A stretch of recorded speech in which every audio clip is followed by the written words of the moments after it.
ja tänased väliskülalised, peaesinejad, spetsialistid. Ole hea, Ingmar!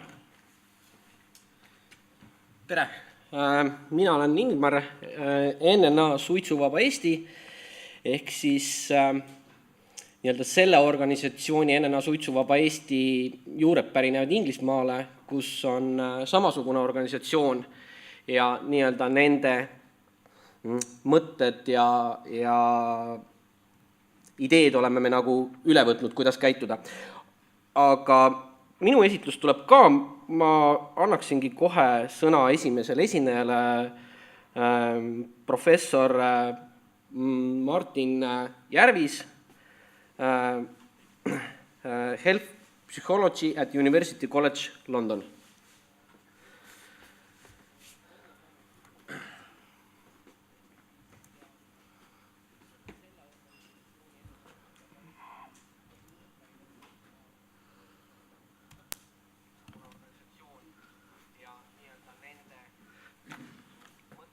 Thank you very much indeed. It's a great pleasure to be here and to share experiences in different countries in how we approach this problem of trying to get society to switch from the really harmful ways of using nicotine through inhaling tobacco smoke to pure nicotine products which do not involve setting fire to tobacco.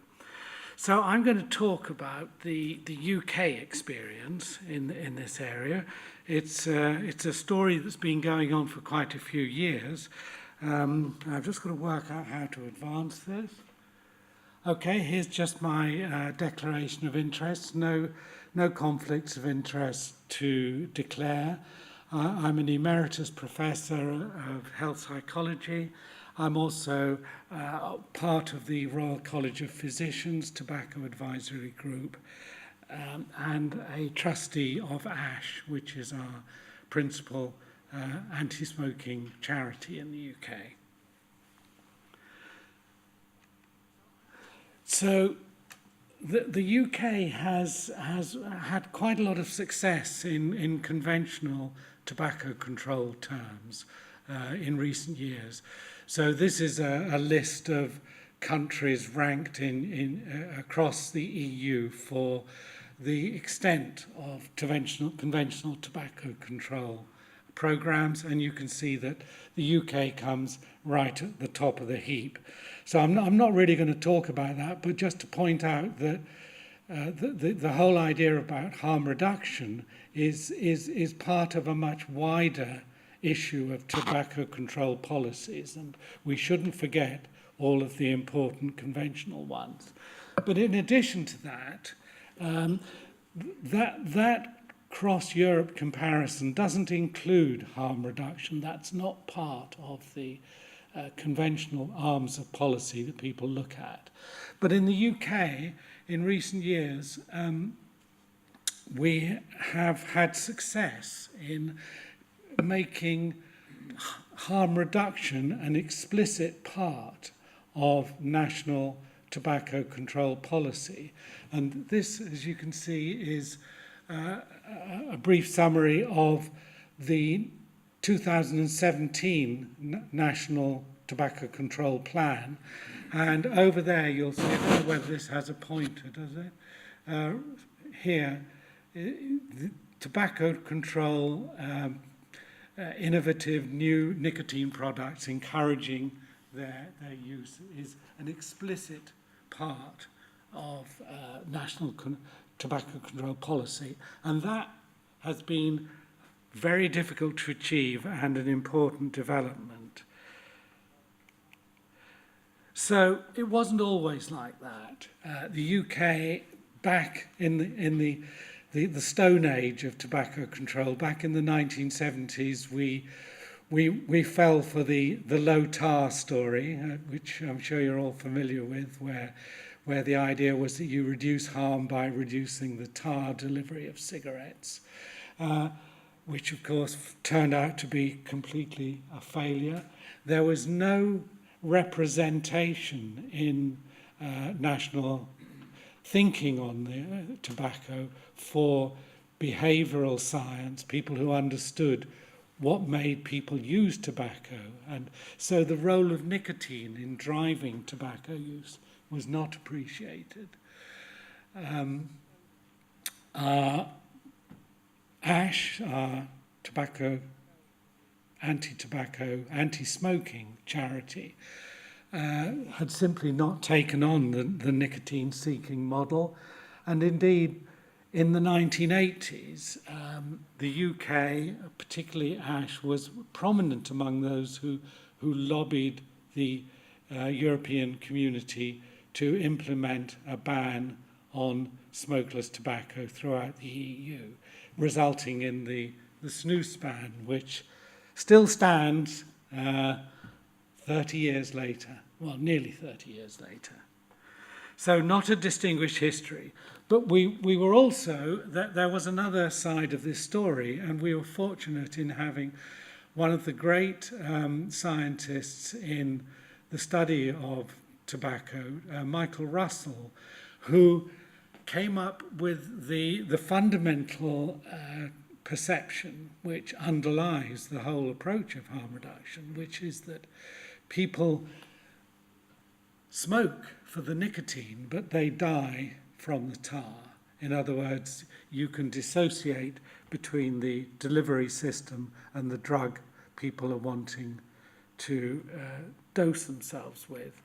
And back in 1991, Michael Russell published a pretty complete vision of what a tobacco harm reduction policy should look like.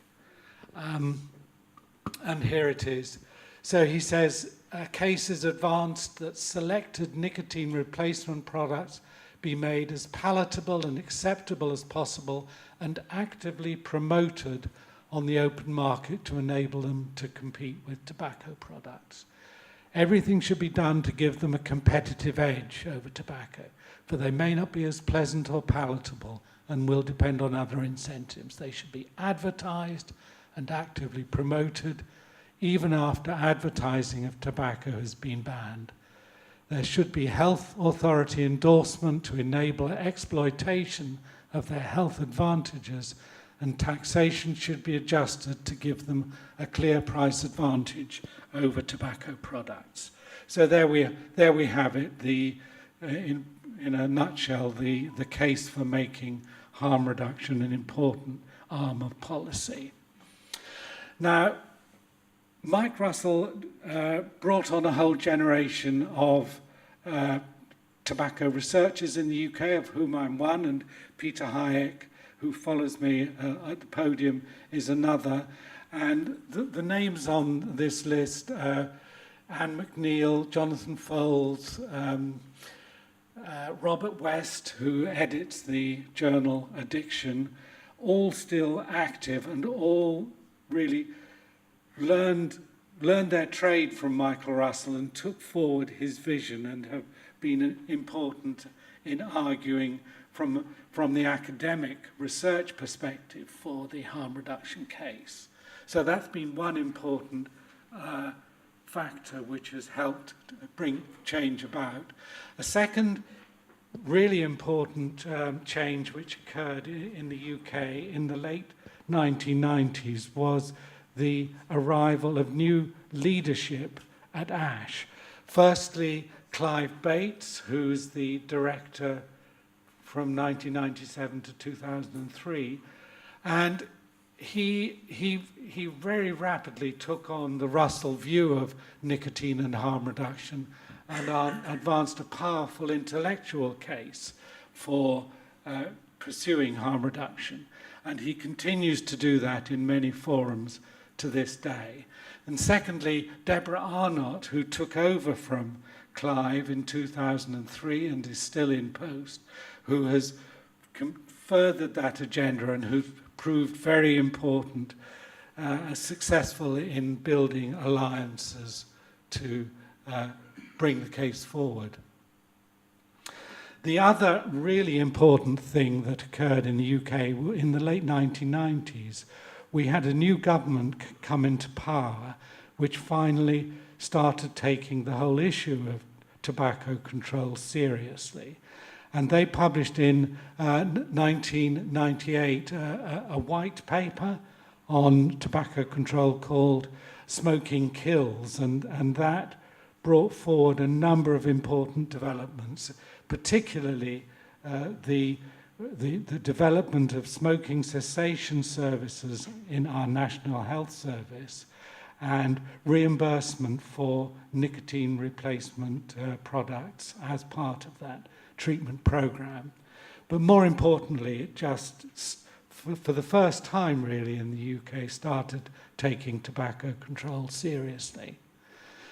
So the fruits of that started to be seen quite rapidly. And here I've taken this slide from a presentation by the head of our medicines regulator, the MHRA, the Medicines and Healthcare Products Regulatory Agency. This is from a presentation she gave in 2010 in Washington, D.C., and you'll see that she's saying that important developments over the past decade have been making, in a stepwise way, making nicotine replacement products steadily more available. So, and adoption of the principle in 2005 that any risks which are associated with nicotine replacement are substantially outweighed by the dangers of continued smoking. So making the comparison between alternative products and cigarettes as being the key thing that you need to do. And finally, at the bottom there, you see she introduces the new development which the medicines regulator took on board back in 2010, which was the adoption of harm reduction as part of the policy agenda. So we moved over a decade from the late 1990s to 2010 to a totally new position where harm reduction was explicitly adopted. And this is symbolized. Use the mic for the translation and also for the viewers. Use the microphone close to your Speak to the mic. Speak to the mic. Okay, sorry. So in 2010, four of us went on a brief visit to the Washington in the USA to give presentations to the Food and Drug Administration and the Department of Health and Human Services. And I put it up here really for what it symbolizes. So there were four of us in the party, Deborah Arnott representing the non-governmental organizations, ASH, myself representing academia, June Rain representing the medicines regulatory authorities, and Oliver Smith, who was the civil servant in charge of tobacco policy at the Department of Health. So what this symbolized was all of the different branches that you need to get into an alliance to have successful changes in policy were there, all singing from the same hymn book. And from there, I'm just going to very briefly mention things that have happened since, and I know Peter's going to be talking in more detail. We've had reports from the Royal College of Physicians on tobacco harm reduction, explicitly endorsing it and giving this famous estimate of the risks from smokeless tobacco products, e-cigarettes, are at least 95% reduced compared with cigarettes. Most recently, we've had a report from the Science and Technology Committee of the Houses of Parliament, which was issued earlier this year, and which made, I think, an even stronger case for advancing harm reduction as a part of policy, and making several clear statements which perhaps have some relevance in terms of what I understand are current developments in Estonia.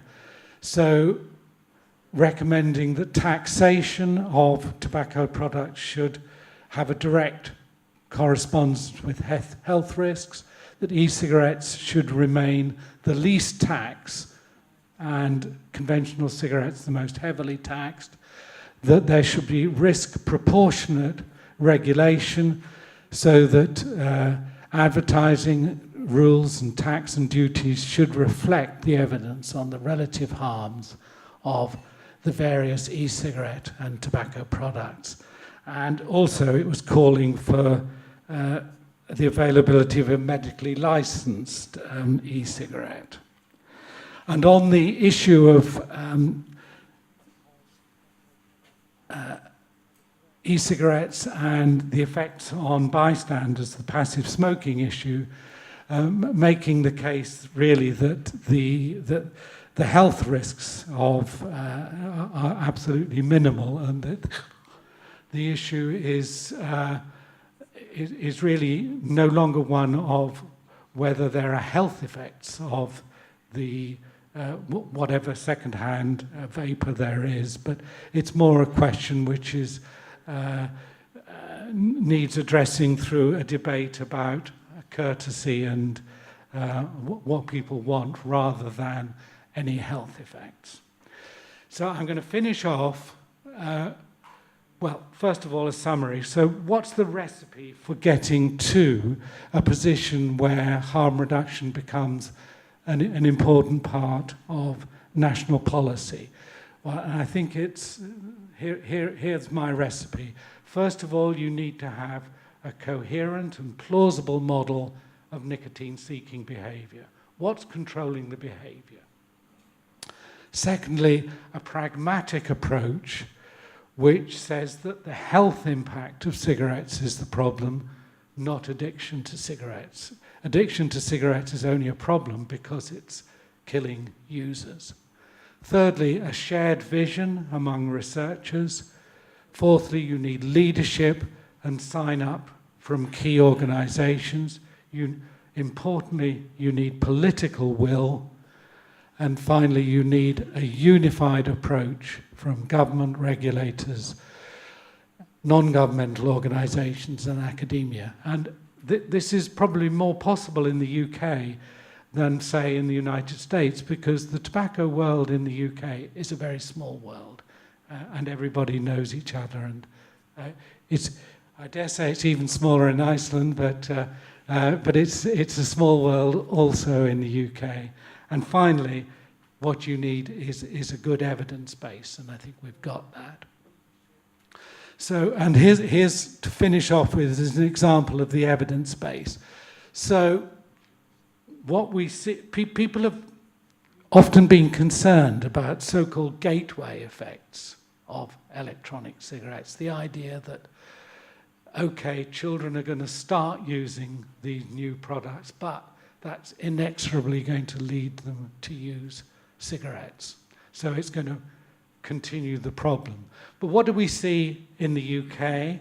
Well, this is cigarette smoking prevalence in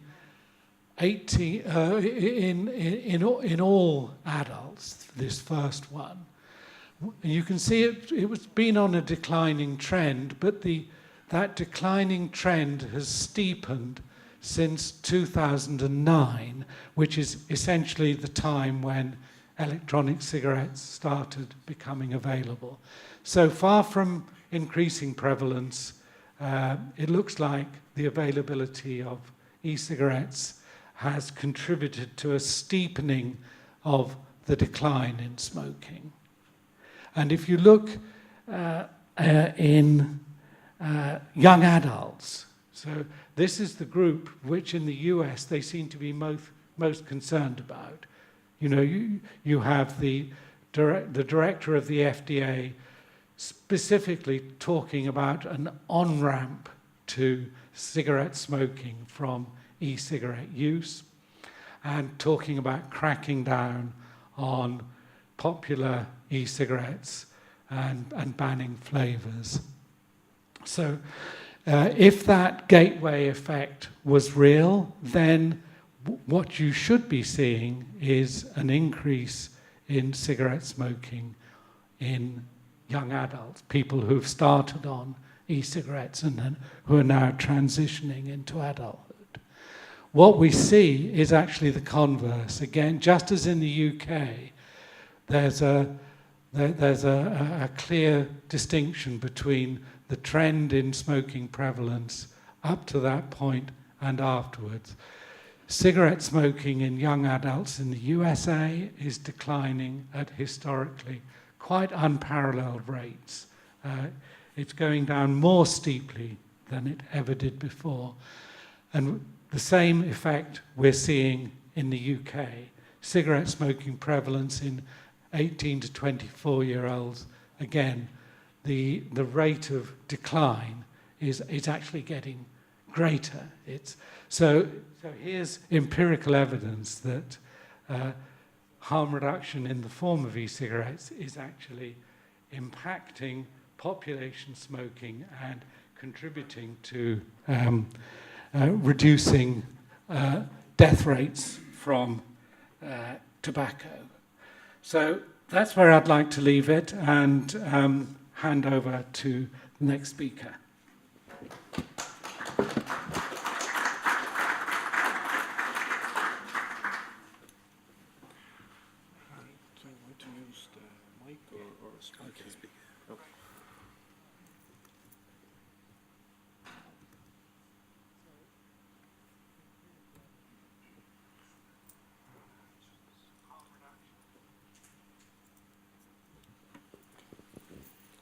Thank you very much.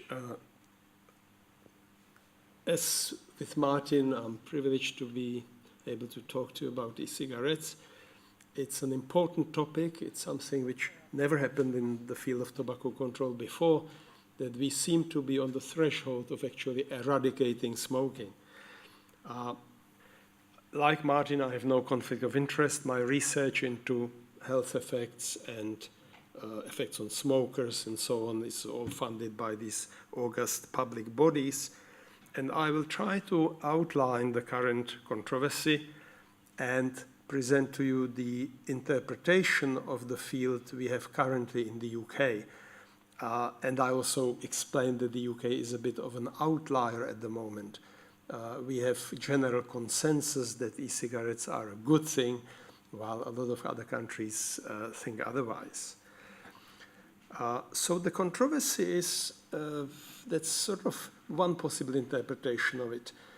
You have pragmatists who think, like Martin explained, that the issue is death and disease from smoking. And if you can let people use nicotine, but they don't get cancer, heart disease, lung disease, then that's fine. The problem of public health has been solved. Then you've got moralists who feel that using nicotine is wrong.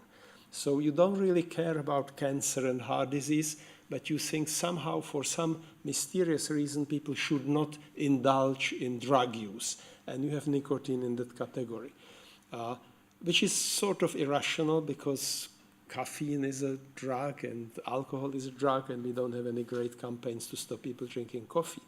Once you divorce these drugs from health effects, it's much less of a problem.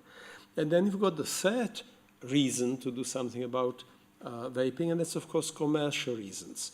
And this is a disruptive technology. So you've got pharmaceutical companies who are losing profits because people are not using nicotine chewing gum, they're using e-cigarettes. And you've got tobacco industry who are potentially going to go bust if everybody switches from smoking to vaping. And so this is a serious threat to commercial interests, and that's where another reason to fight against the rise of vaping may be coming from. Martin already mentioned these UK documents. Apart from the Royal College of Physicians, we had Public Health England reviewing and summarizing the literature, and there's now hundreds, possibly now going to thousands of studies on e-cigarettes. So people who say, we don't know enough about it, of course, that's nonsense. We know plenty about it. And these bodies, and this is the Royal College of Physicians report, these are the conclusions, and I'll do it quickly because Martin already did it. There is no evidence or logic which would suggest that these products would pose more than a tiny fraction of risks of smoking. So they're probably not totally safe. Very few things in life are. But compared to smoking, and we are talking about replacing smoking with something much less dangerous. And then there is no question that this is doing so, and that smokers should be encouraged to switch to vaping.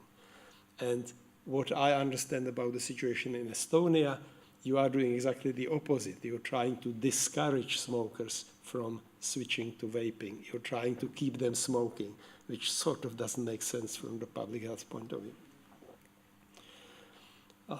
Now, the experience we had with this permissive liberal approach has been good so far. In the UK, Martin already showed you some figures. We have declining smoking prevalence. We don't have any sign of children increasing smoking rates. And across Europe, we are now doing pretty well, not as well as Sweden, and I'll explain that in a minute, but the UK now has got the second lowest smoking prevalence. And this is one interesting finding from Eurobarometer, which is a survey of smoking across the European countries. This is from 2017. Some 7% of people who successfully stopped smoking in the whole of Europe did so with the help of stop smoking medications. And that's all the medications together, patches, gum, varenicline, bupropion. And 6% quit with e-cigarettes. So over these very few years, in countries which often are against e-cigarettes but vigorously promote medications, and the medications have been promoted for 30 plus years, e-cigarettes already achieved almost the same level of helping people quit than all the medication combined together. So this should be a cause for celebration. I think this is the Estonian team after winning European championships in volleyball. But not everybody sees it that way. And we have, of course, powerful organizations such as WHO who are vigorously anti-vaping. And this is mind-boggling and very weird, and I think poses a serious reputational risk to WHO for having that stance. But you also have European countries which are also trying to stem the rise of vaping, and it could be the influence of tobacco industry, pharmaceutical industry, or moralist ethos, as we discussed before. And so this is bad news. I was looking on the internet to find some picture, like before I have this picture of elation. This is my picture of disappointment, looking like that. So that's sort of bad news. Now, very briefly, I want to point out what happens if you allow an alternative nicotine delivery device, which actually is fairly harmless. This is the Swedish snus. It's a tobacco in a sort of ground tobacco which you put into your mouth. Doesn't look terribly attractive, but it ticks the box for smokers. This has been banned across Europe, but allowed in Sweden. And it's also used in Norway because Norway is not in the European Union, so it's legal there. So we have a natural experiment. We have countries which ban this alternative and countries which allow it. So we can see what's happening. So this is the prevalence of daily smoking in the European Union, and you can see that Sweden, who used to be exactly like all other countries, now virtually eradicated smoking on the strength of that one product. And this, of course, would be accompanied by huge health gains. So this is death rate attributable to smoking, and Sweden, again, is leading Europe in that.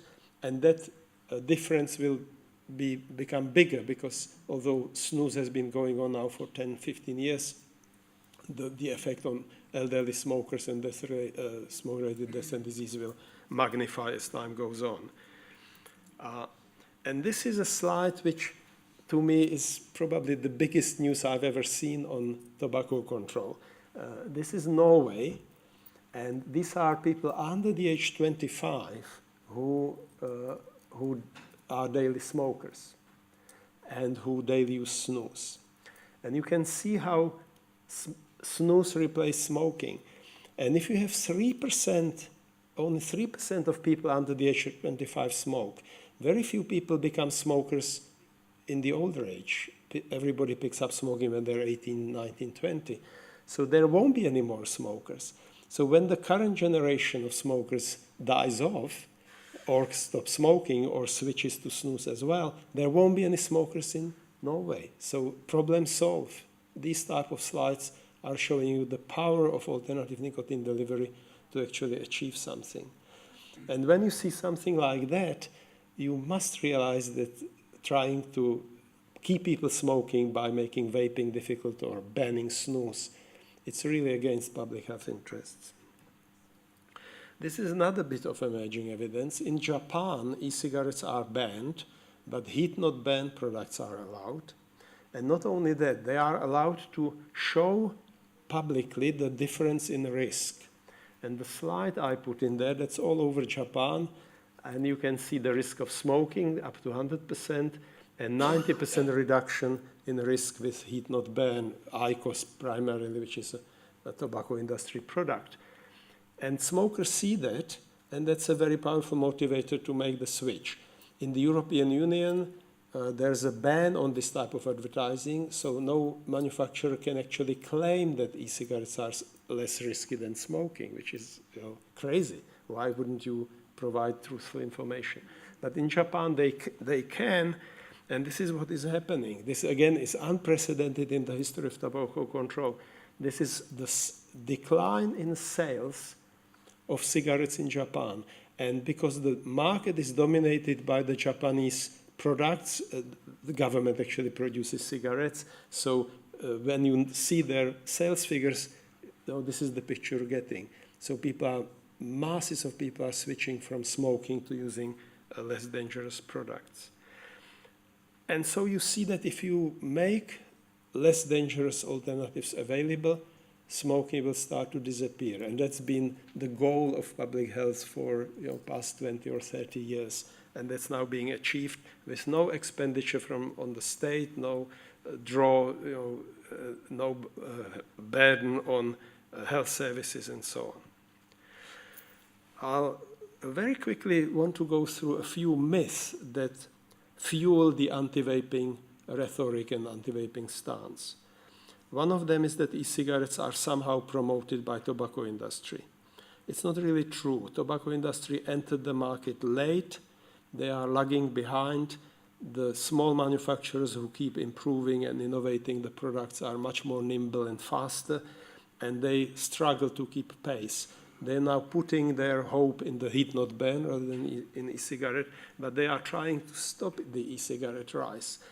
They lobby for hard regulation. They lobby for the type of regulation you will have in Estonia. It's not that they're against it. This shows you that tobacco industry has only a tiny fraction of the sales of e-cigarettes. Another myth you often hear is we have to ban it because it's unregulated. Well, it isn't. In the European Union, it's regulated as a consumer product. On top of it is also regulated by the Tobacco Product Directive. So it's actually regulated much more stricter than any other thing you're using or buying. And this one, flavors are there to lure children to smoking. Flavors are important for smokers, generally, whether they're young or old. There's actually very little difference in taste and flavor preferences among old and young smokers. Sweet and fruity flavors are preferred by grown-ups as well as young vapers. Non-smoking youth are not becoming real vapers, as Martin already pointed out. Smoking youth can benefit from switching to vaping, to vaping as much as smokers who are older. And this one, it's somehow addictive. You are an innocent teenager and you try one of these e-cigarettes and you're now hooked for life on nicotine. Now, this is an important one. I know we don't have time, so I won't go into it in detail, but if we later on in the discussion we may come back to it. I'll tell you something which will surprise you. Nicotine on its own is not terribly addictive, if it's addictive at all. Why? How can I say that? It's highly addictive in cigarettes. Cigarettes are very addictive, but there it's combined with other chemicals and it enters bloodstream in a certain way. Nicotine in nicotine chewing gum, nicotine patches, not addictive at all. These things have been around for 30, 40 years, and it's very difficult to find a non-smoker who would become a regular user of this pure form of nicotine. And we see the same with e-cigarettes. You don't see non-smokers who would become daily vapors. They would experiment, they would try it, it doesn't appeal to them. If a non-smoker tries cigarettes, there's a more than 50% chance they will become daily smokers. If a non-smoker tries e-cigarettes, there's almost zero chance that they will become daily vapor. With laboratory animals, you can't get them self-administer nicotine very easily. You get them self-administer alcohol, heroin, cocaine, vigorously, not with nicotine. So nicotine has got this reputation of a highly addictive drug. It's only when it's in cigarettes or combined with tobacco. All right, so the gateway concerns, Martin addressed it. We have misrepresentation of evidence on gateway, which makes regulators to say we have to stop e-cigarettes to protect children, but children don't become vapors. This is just a slide I wanted to show you. This for several surveys done in the UK, where we don't just ask, as they do in America, have you ever tried e-cigarette? And if they say yes, then they would present these people as users or current users, which of course misinterprets the finding. Here people are find how often do you use it. And this is not even daily, this is weekly use. And you can see that among these young people, weekly use is, in non-smokers is virtually non-existent. So we have this big difference between the noise coming from the United States, where they talk about epidemics and real danger and children being lured to lifelong nicotine use. And when you look at the actual data, this is experimentation. This is not lifelong daily use. This is, and you can see that this is negligible. Now, I have to say that up to now, because people who produce these products may figure out how to make them more addictive. It may yet come that it will be luring people to continuing nicotine use. You need to add some other chemicals and do other things with it to get there. But it's just at the moment, it's not happening. So we've got hostile regulation. Oh, what happened there? It doesn't matter. So if you have regulation which is hostile to e-cigarettes, then chances are that it just keeps people smoking. So what you are doing is you're helping cigarettes to fight off a competitor which is much less dangerous, and you basically keep the cancer and heart disease and lung disease going. In people who don't have to have that fate, they could have switched to vaping if it contained attractive flavors.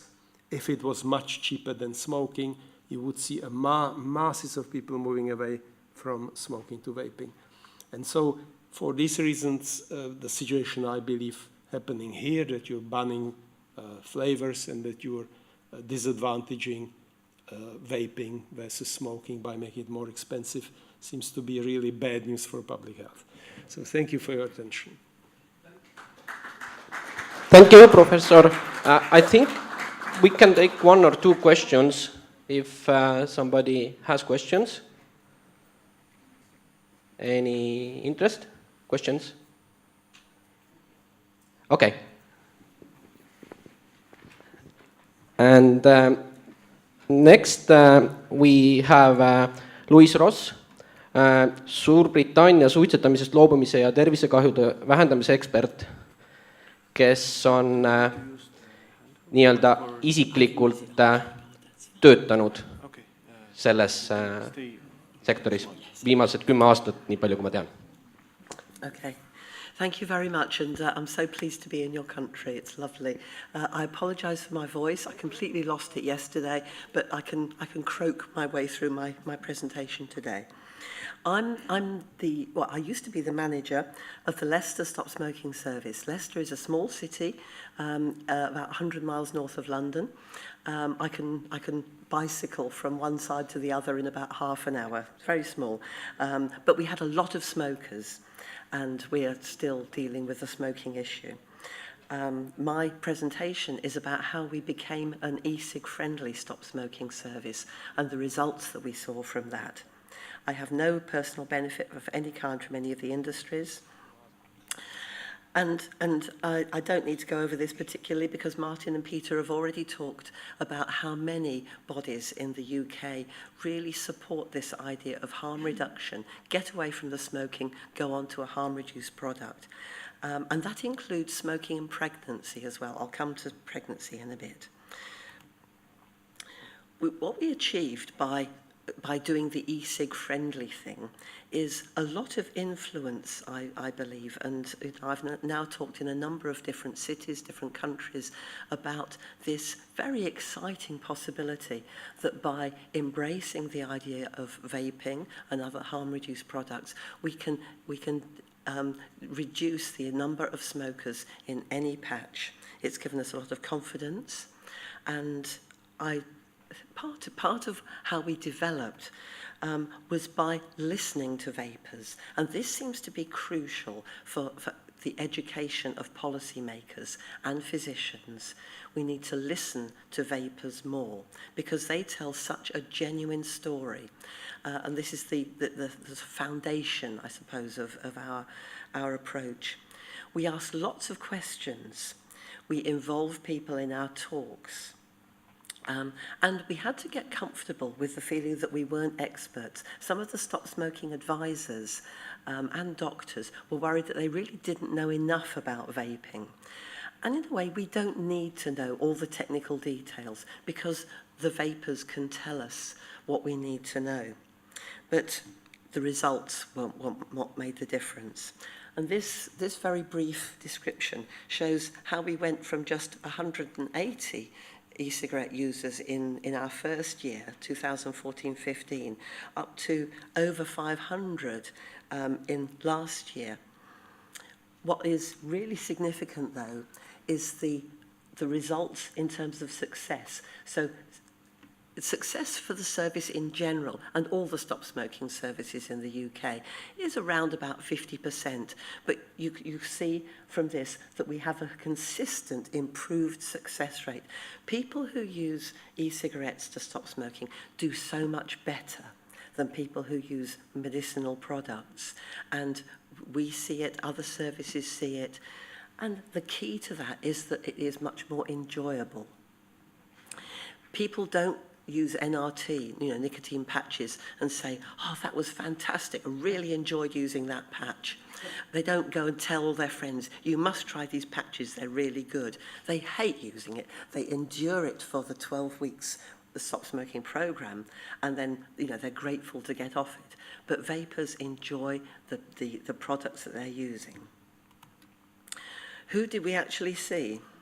Excuse me. It was about half and half, men and women, a few under 18, even some very older people, mostly white British, but significantly, a lot of them from health inequalities groups. So the sort of people that you see in the respiratory clinics at hospitals, the cancer clinics, the heart disease clinics, these are the people who have been very happy to embrace the idea of not smoking anymore and going on to a harm-reduced product. Pregnant women, we were not sure at first how we should deal with pregnant women who wanted to vape. But the key, again, is that these women would have been smoking otherwise. So allowing them to use an e-cigarette kept them from smoking, and they said they really were able to manage their desire to smoke. And again, the success for pregnant women who vaped were much higher than those who just used patches, and that was really important. And a lot of them, unlike women who use patches in pregnancy, who were glad to start smoking again as soon as the baby was born, the women who vaped said, I think I could stick with this. I think I will keep vaping after baby's born. And obviously that has makes a big difference to the family going forward. People who vape also say that they save a lot of money. They spend about 10% of what they were spending on cigarettes once they start vaping. So as long as there isn't a rise in taxation, and this concerns me very much, that there's a lot of discussion at the moment about increasing taxation on e-cigarettes. They need to be kept as affordable as possible to get that advantage that poor smokers say, right, you know, swapping will save me money. That's really important to keep it going. The common features of people who have swapped to vaping is that they'd giving up. They'd tried patches, gum, Champix, all sorts of other medications, and they say that this has been a revelation. They see improvement in health, just like anybody who stopped smoking in any other way. So it hasn't brought any health problems. We haven't had any adverse reactions reported to us among those who have been vaping. They want to tell others. One of my team said that all her vaping patients have become stop smoking advisors, in that they go and tell their family and friends. So the word spreads because of the success that service users have. But they do see it as a consumer product, not a medical product. They aren't demanding that this should be available from their doctor. They want to buy it, they want to buy different things. You know, if you had 100 vapors in the room, they would all be using different products. Some might use tiny little vapes, some might use the big ones, different flavors. People love different flavors. Often people would say, oh, well, I'll have a tobacco flavor. That must be what would be best because I'm a smoker. And they would very soon drop the tobacco and go on to fruit or sweet flavors and find it was much, much nicer for them.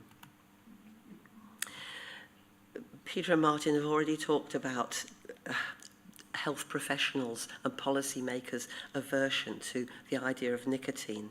But I believe, from talking to our service users, our patients, that the ongoing use of nicotine will be what stops people relapsing to smoking.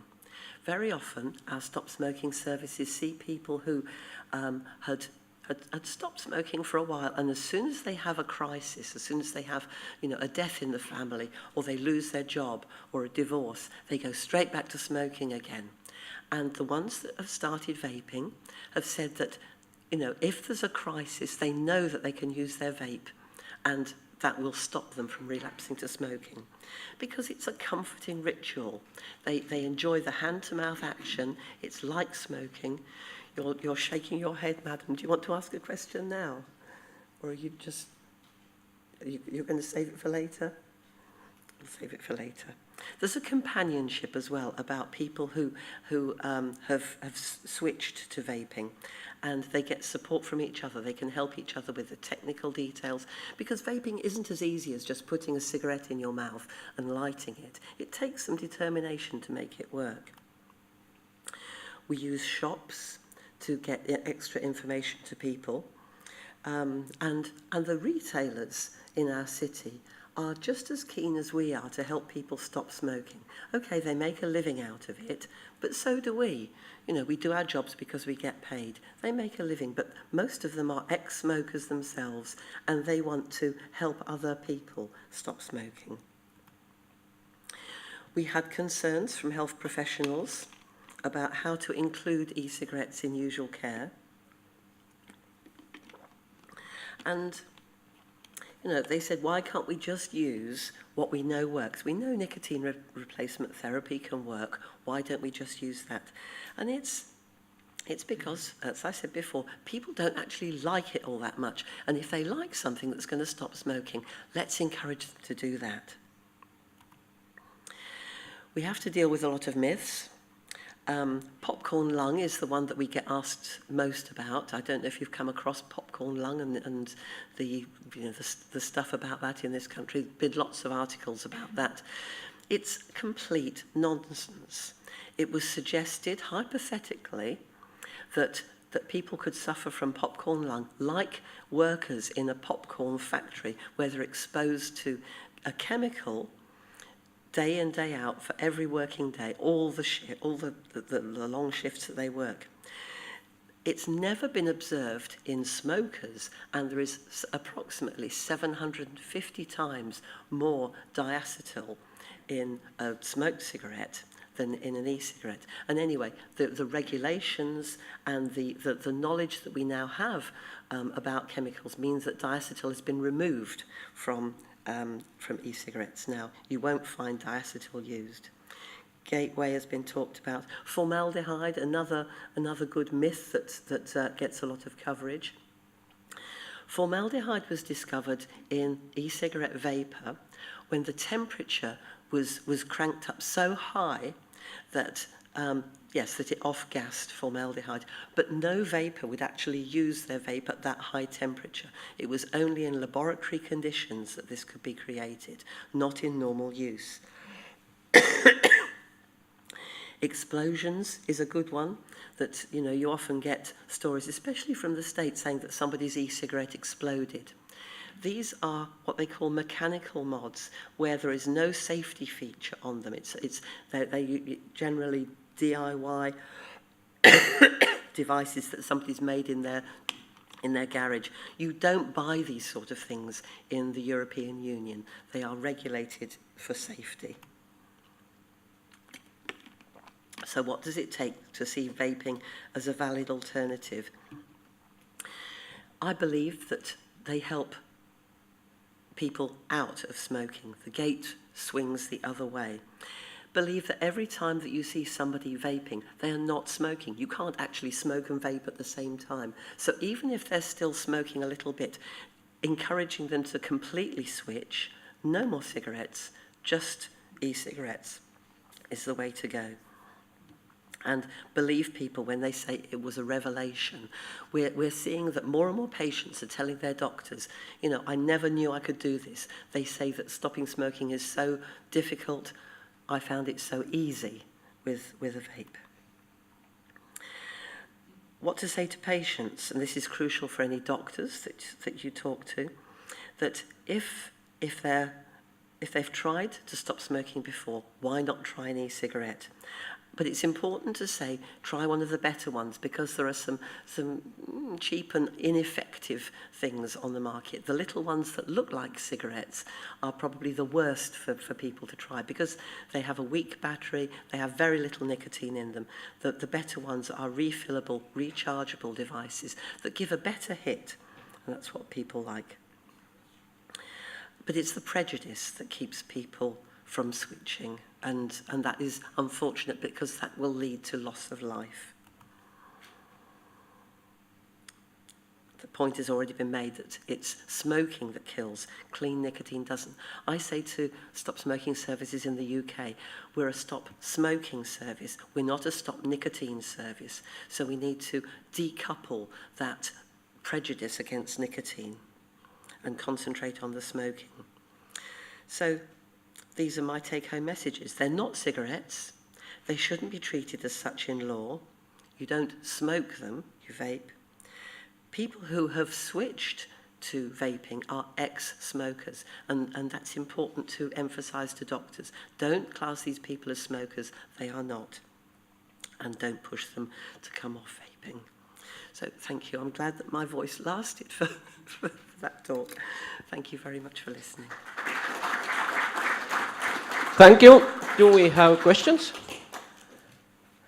No? Okay. And then we have the next presentation from Karl Snæbjörnsson from Iceland, and he's a family medicine doctor.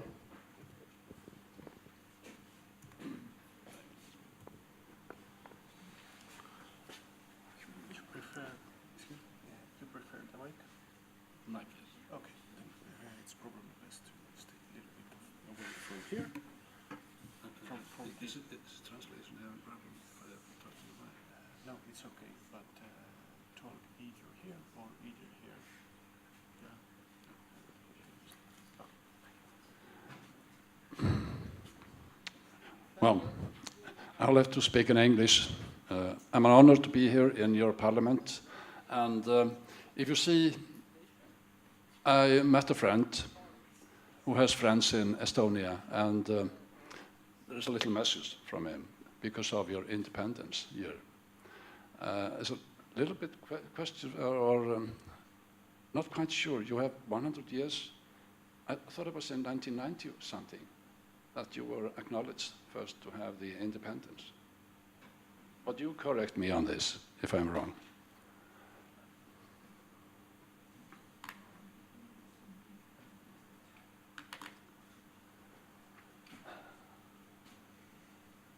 Okay, there is no voice.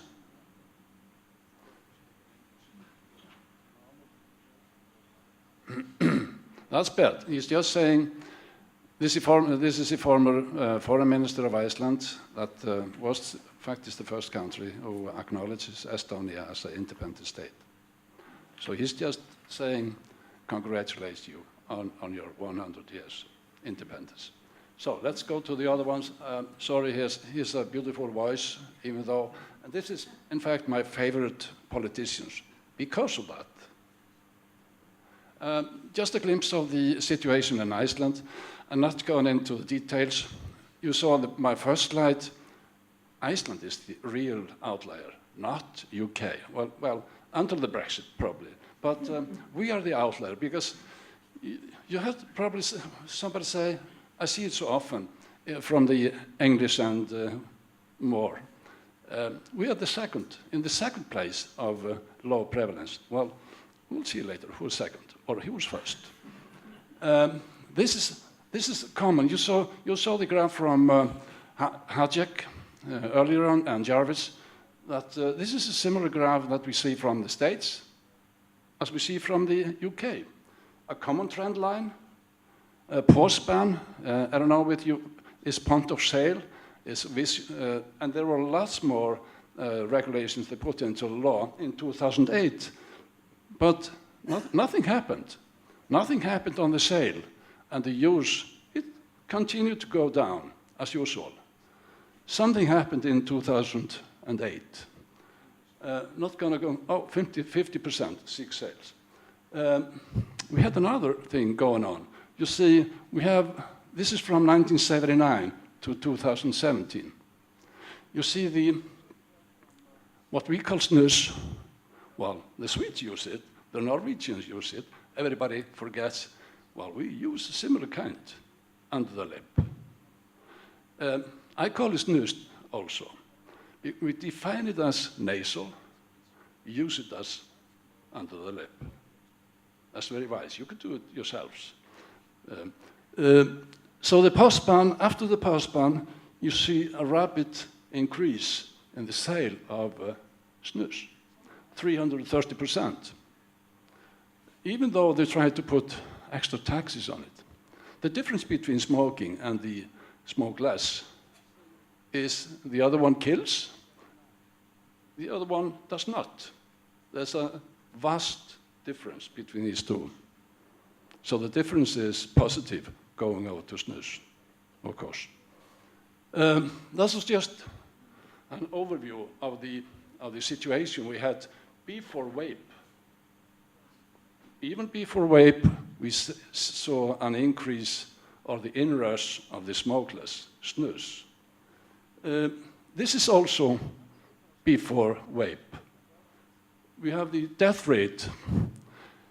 On the slide we saw earlier, Sweden has the lowest death rate, not in Europe, but in EU, as 152.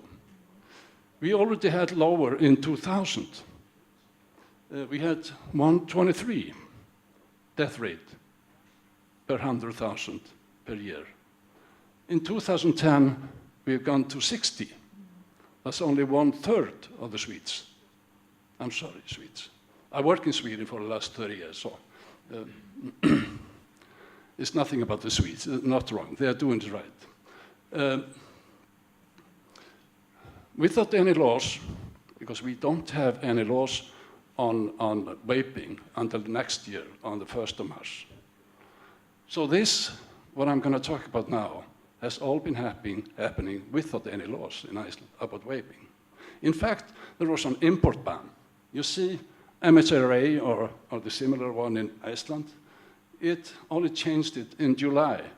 Import and sale was banned. Not now, for a few months, until the law goes in effect on 1st of March next year. In the last 4 years, what's happened? Before the laws, together with the smokeless snus, we had decline in smoking prevalence of 46%, almost half, just in 4 years, from 14% to 7.6%. It continues to go down. So, and the beautiful thing also about that, even though we have almost half decline in smoking prevalence, we see almost half are in dual use. As Peter said before, there is a 50 or 60% chance of totally quitting smoking. Today, we have around little less than 4% of the smoking population that are only smoking, doing nothing else. Sorry about that, for you. Youth smoking, we have, you know the precautionary principle. What about the future? What about the children? What's happening to the youth? Is it increasing or decreasing? Well, we have a clear example here how it has affected the Icelandic population. We do search in every school. Every kid is included. Every kid in the country, 14 years old and 16 years old, is included in this survey. So 14 years old in 2 years has dropped down 50%. 50. That's after vaping. That's after vaping. It didn't increase, as so many are worrying about. 16 years, yes, okay. 14 years, it has come to 0.4%. I call it a noise. This is nothing. They have stopped smoking. Even the 16 years old go a little bit under the 2%. They have gone 60% down to 1.7. I think in Sweden is similar to 6.5%. I don't know about England. This is almost disappearing, smoking. This has only happened in 2 years. No laws on vaping continued. Adult vaping, total 8%. If you remember, I talked about 7.6% smoking. This is both daily vapors and occasional vapors. Almost half of the smoking is in dual use. So there is an overlap. There is not an addition of these numbers, there is an overlap. 50% of the vapors have quit smoking. Is it clear? Do you understand my English? Okay. This slide can be a little difficult. You see the gray line is talking about this number on smoking. To the yellow line, vaping. Go to the green line, snus. In between, I've taken the age, the white lines in between. 14, 16, 18 to 44, 45 to 66, and 67 to 79 years. It's all the same ages. But if you look at the numbers, you've seen those 0.4 smoking as 14 years old, vaping 2.5. That's scary. If you go to the next line, smoking 1.7 at 16 years old, 10.1% vaping. What happened here in Iceland? It was a few days before the parliament made the decision. I see the same unfolding in the US now, the epidemic. Not so much. This is a change of 225% increase. Does it scare you? Well, we are producing vapors. We are getting rid of these smokers, but vapors are increasing. They didn't give me at that time. It scared the parliament, of course. I was scared. What's this? But when I look into the numbers, who are those 10.1%? Well, it was factually 65% of them were former smokers, and the rest were snoozers. So, no new. What happened about new?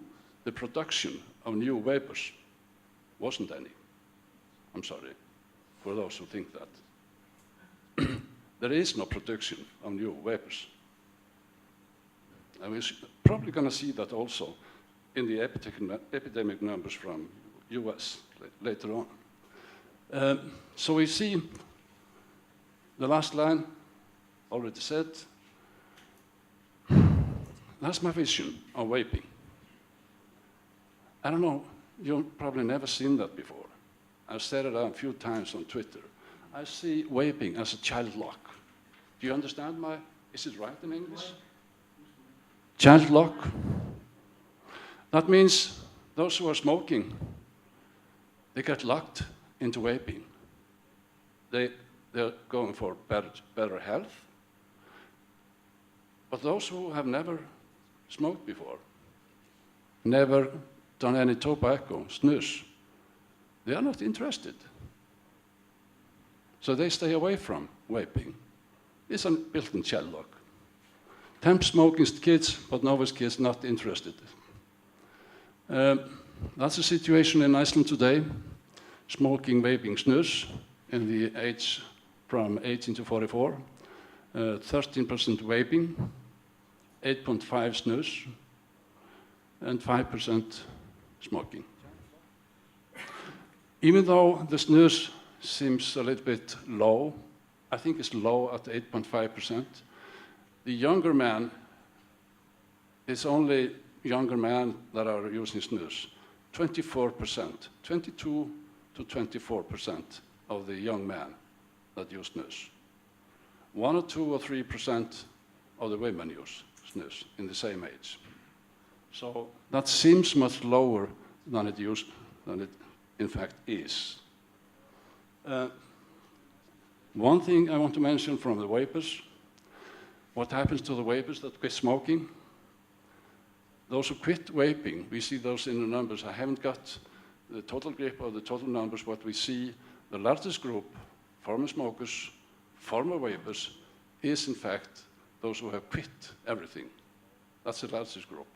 And dual users are decreasing steadily. And also the vapors who quit, they are the next population. That's the landscape. It's fitting to have some ice from Iceland. So if you take the 100% people who are using things, 50% are vaping, 30% are snoozing, and 20% are smoking. That was totally different a few years ago. The youngest groups were the highest. The older groups are the highest now, smoking. It's almost disappearing, as you see. 0.4, 1.7%, under 18, it's disappearing. Live years gained. FDA talked about live years because WHO says 12 years add to the life for those who quit smoking. So in 4 years, we have gained 150,000 live years. You see the difference. That's not people, not the live years. And others are in the pipelines as dual users. This is the plan for the next 80 years. They talk about 134 million, saving them from smoking. That's in the period from 2020 to 2100. If you extrapolate Iceland over to US, what happened in 4 years, we see the same. number. In fact, 134 million. Actually, 150 million. You see, Iceland is just 1,000th of the US. So just take the numbers from Iceland, multiply it with 1,000. You have a proof of concept.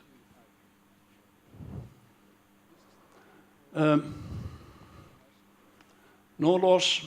Well, these are.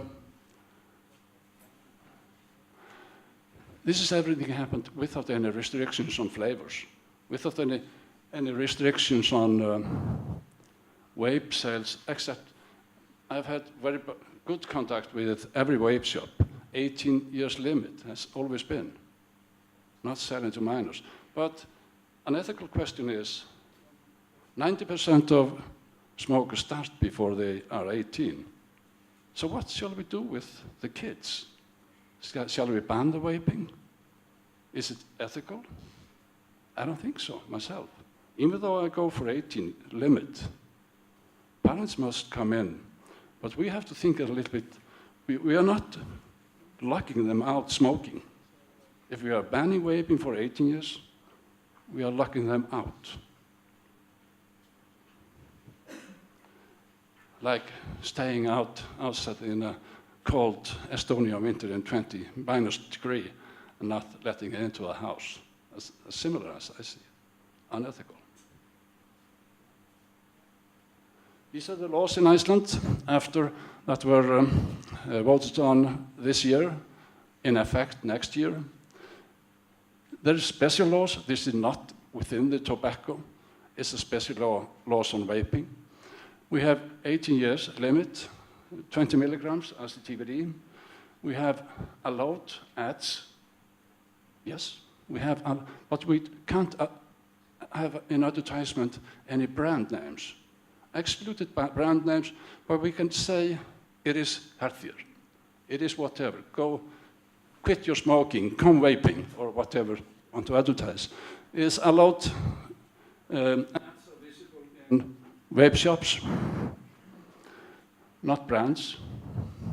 Flavored allowed, but we take away like tempting things like kids heaven or candy floss or anything nonsense, stupid. This is not the name of the flavors. Even the baby beers is just a name.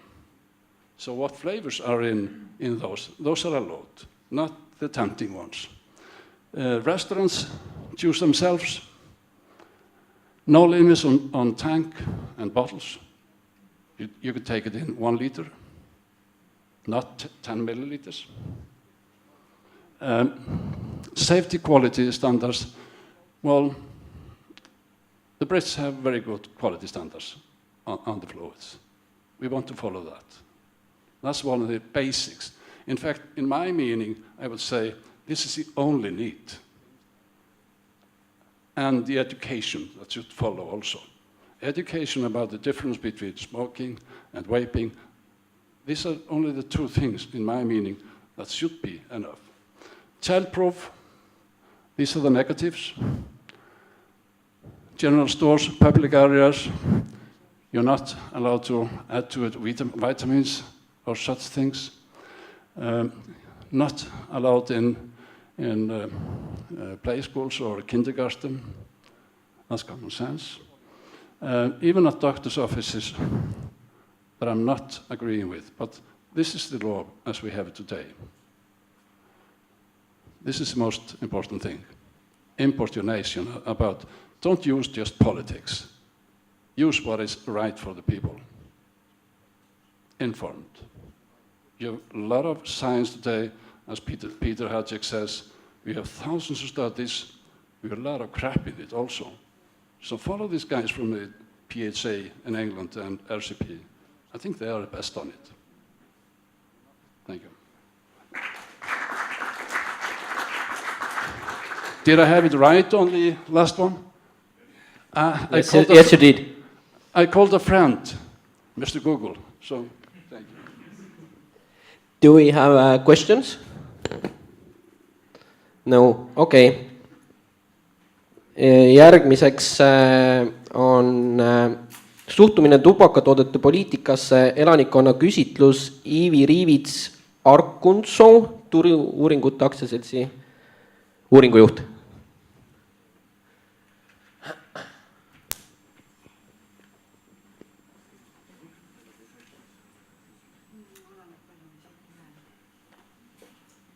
Ilmselt bukis, aga mul on vaja see, millega näidata.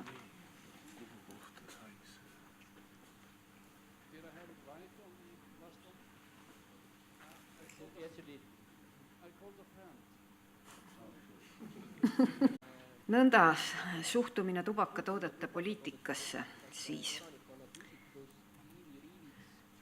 Mida me tahtsime teada? Tegemist on turu-uuringute aktsiaseltsi üleriigilise küsitlusega, nii et tulemused on laiendatavad kogu elanikkonnale, võttes arvesse veapiiri.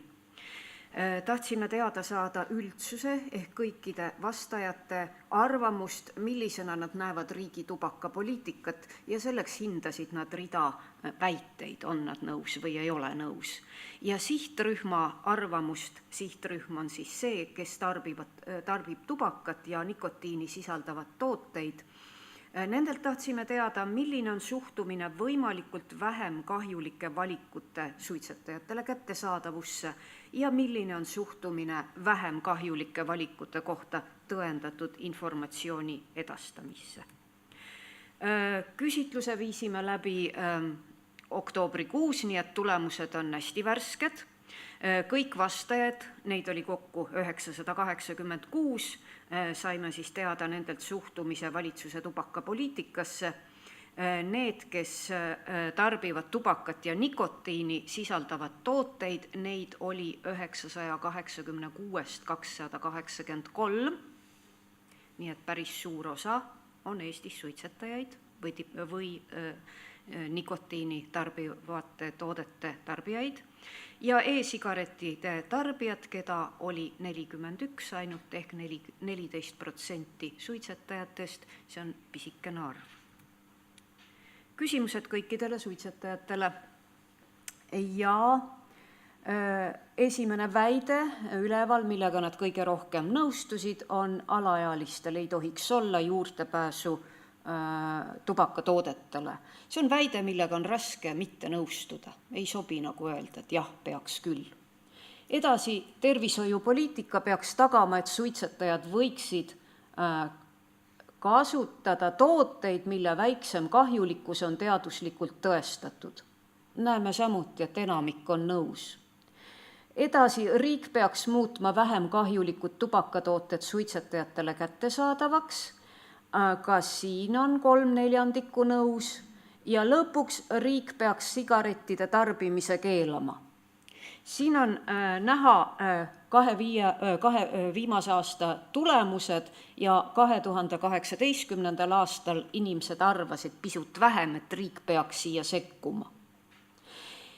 Need, kes suhtusid eitavalt, et riik ei tohiks sekkuda, riik ei peaks keelama, siin oli rohkem mehi kui naisi, rohkem kõrgema haridusega inimesi kui madalama haridustasemetega inimesi ja mitte eestlaste hulgas oli nõustumine suurem, et riik võiks vahele sekkuda, siin võiks keelata, kui eestlaste hulgas.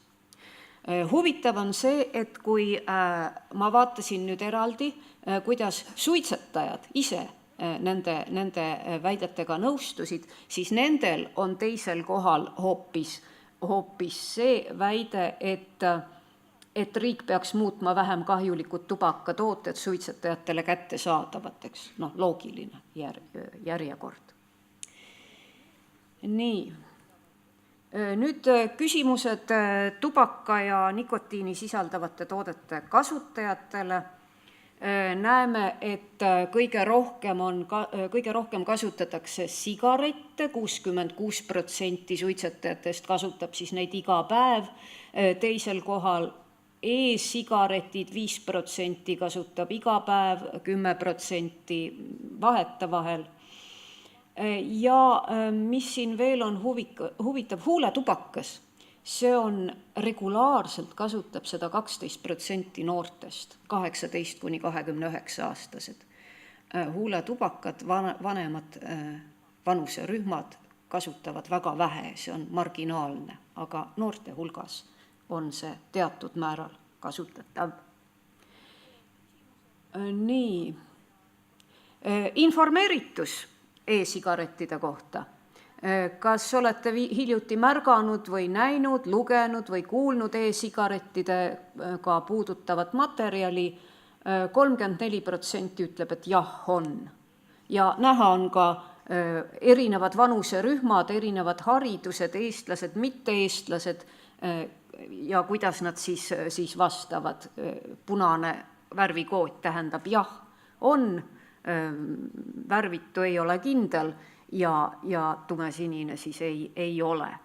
14% vastajatest arvab end teadvat e-sigarettidest väga palju, 48% mingil määral, 32% ei tea mitte midagi ja 32%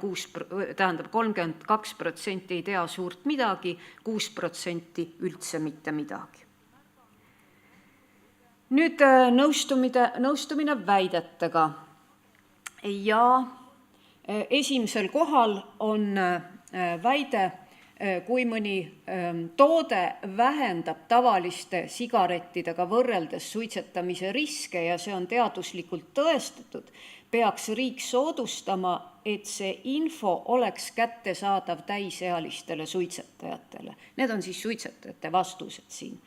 Ja üle 80% arvab, jah, see peaks nii olema, nii et 10 suitsetajast 8 arvab, et selline informatsioon peaks olema kättesaadav.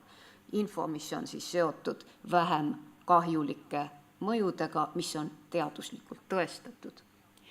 Edasi tavalise tubakasuitsetajana olen suitsetamise mõjude pärast mures. Siin ka ligi 80% vastab jaatavalt suitsetajatest. Edasi on väited, need tulevad siis pingereas, eks ole, et millega kõige rohkem on nõustutud, millega vähem on nõustutud.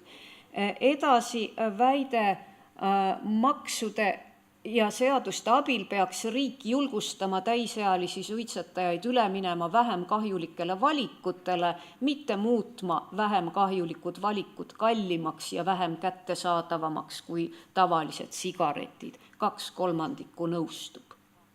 E-sigarettide maitse- ja lõhnaainete keeld ja liiga kõrge maksustamine muudavad tooted vähem atraktiivseks ja suunavad tarbijad tagasi sigarette kasutama.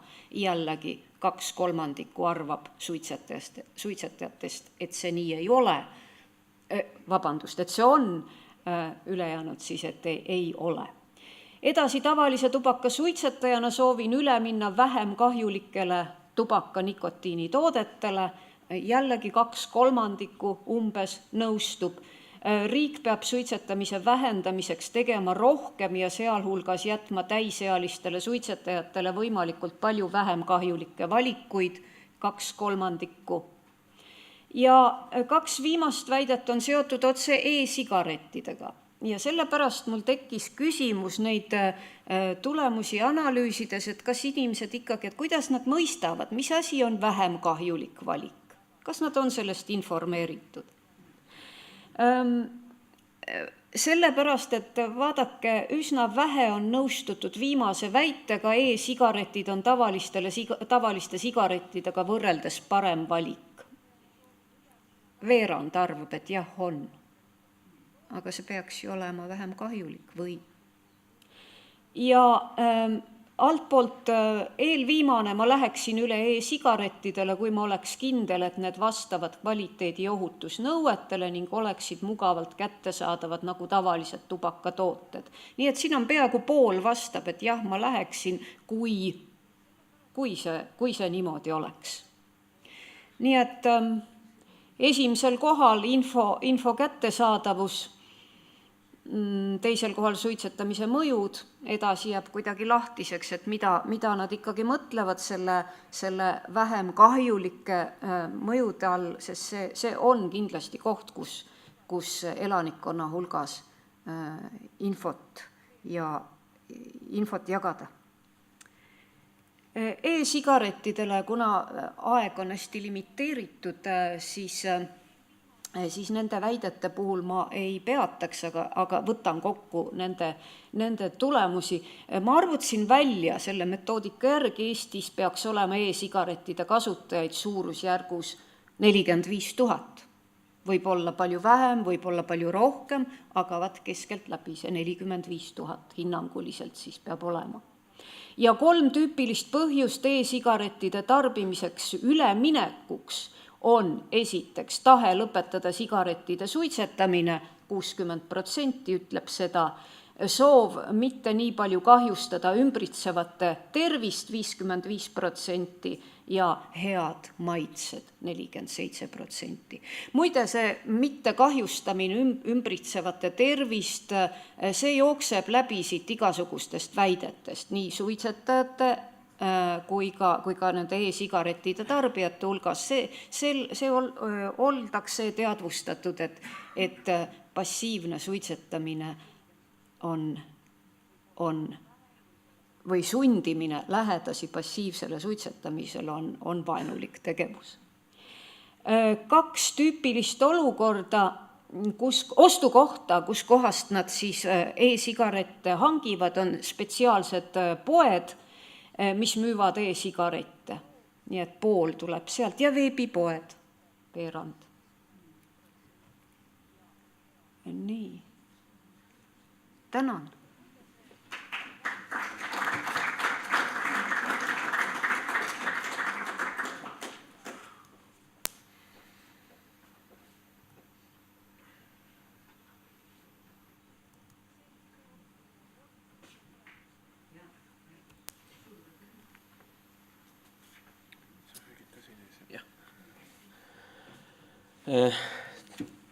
Tere jälle, mina olen Ingmar. Mina viisin läbi küsitluse e-sigareti kasutajate seas, mis liikus läbi foorumi, läbi Facebooki, läbi kontaktide, mis on online'is olemas. Mul oli üle 23 küsimus, aga kuna meil aeg surub peale, siis ma katsun selle nüüd välja tuua mingisugused olulisemad hästi kiiresti. Kuna ka mind kui e-sigareti kasutajad, kes on suitsetamist loobunud, on nimetatud anekdoodiks ehk selliseid inimesi nagu ei ole olemas, siis Eestis e-sigareti kasutajatest 66% samal ajal ei suitseta. Suitsetab harva 27% ja 7% on see, kes kasutavad siis nüüd nii e-sigareti kui suitsu samal ajal koos. Ja võrreldes 2017 aastaga need tulemused ei ole muutunud. Et nii-öelda see küsitlus analoogne on 3, mida me juba teen. Esimese ma tegin 2015, teise 2017 ja see on nüüd 2018. Küsimused on suht sarnased olnud. Siis küsimusele, kuidas mõjutas e-vedelike aktsiisi kehtestamine sinu e-sigareti kasutamist.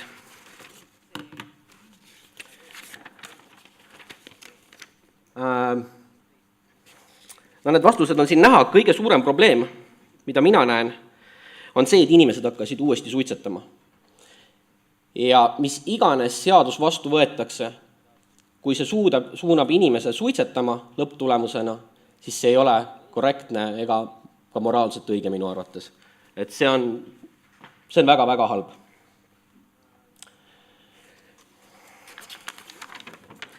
Siis küsimusele, kust ostad e-vedelikku. Vasakul pool on küsitluse tulemused 2017.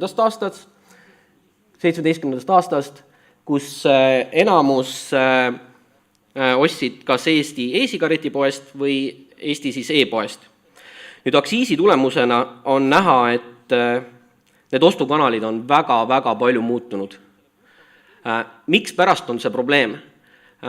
Kui ei kasutata enam ametlikke ostukanaleid, ehk siis e-sigareti e-poed ja tavalised poed, siis me ei saa olla kindlad selle e-vedeliku kvaliteedis. Mustal turul võib leiduda ükskõik mis asju, aga samal ajal on meil Euroopas vastu võetud tubakadirektiiv, mis kohustab nii-öelda ametlikult müüdavaid vedelikke kõiki testima ja eesmärk on siis see, et nad oleksid võimalikult ohutud. Ehk siis nii-öelda selle aktsiisi kehtestamisega on selgelt näha, et kasutajad on hakanud otsima alternatiivseid lahendusi ja ma arvan, et seal on väga suured ohud peidus.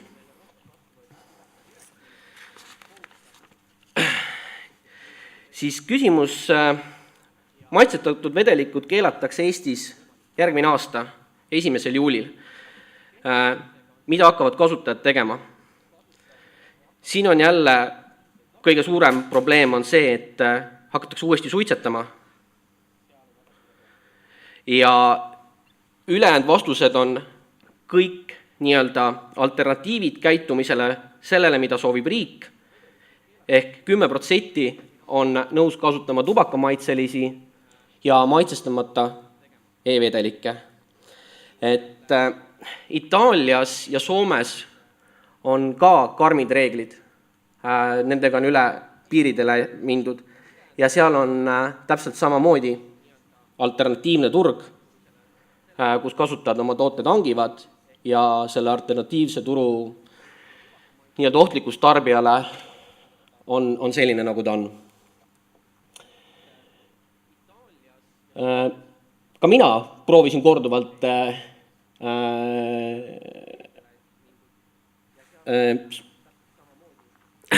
suitsetamisest loobuda ja 76% inimestest, kes kasutavad e-sigareti, on varem proovinud loobuda. Ja 2017 oli see siis 68%. Ma jätan järgmise slaidi. Seal on inimeste vastused, kes kirjeldavad, mis on nende tervises muutunud pärast seda, kui nad hakkasid e-sigareti kasutama. Ma arvan, nende inimeste enda elulised kogemused on väga-väga olulised, mida peaks jälgima ja arvesse võtma. Need asjad kõik korduvad, kadunud on köha, ma tunnen lõhnasid paremini, mul on võhma rohkem, need asjad on kõigil inimestel samad. Täpselt need sümptomid, kui sa jätad suitsetamise maha. Nii, ja minu poolt ongi kõik, me oleme natuke üle aja läinud oma asjadega, aga nüüd kutsume kõiki ettepoole sööma, jooma. Aitäh!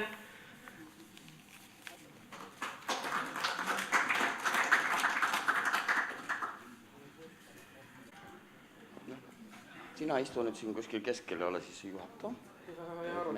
Ma nüüd selgitan võib-olla, nii nagu ka ma raadioteel andsin siin intervjuu ja ka saalis päris paljud ei saanud täpselt aru, et mismoodi on võimalik, et tavalisest suitsetamisest on siis näiteks e-suitsetamine 95% ohutum.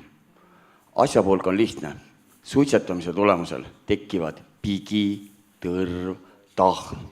Ma vaatan, siin on loes kirjad netobroreen, arseen, atsetoon, pli, formalüün, benseen, ammoniaak ja veel muid asju. Suitsetamise tagajärjel on 25 haigust, millesse on võimalik surra. Siis e-suitsu puhul toimub aurutamine. Polüglütseriini aurutamine ja seal on ka maitsestaja ja sinna on kas lisatud nikotiin või ei ole. Ehk siis põlemisprotsessi kui sellist ei ole. Et see on selleks selgituseks. Paljud ütlevad, et ta on ju sama kahjulik, aga ei ole. Põlemisprotsessi ja sellest tulevaid aineid ei sadestu inimese organismi.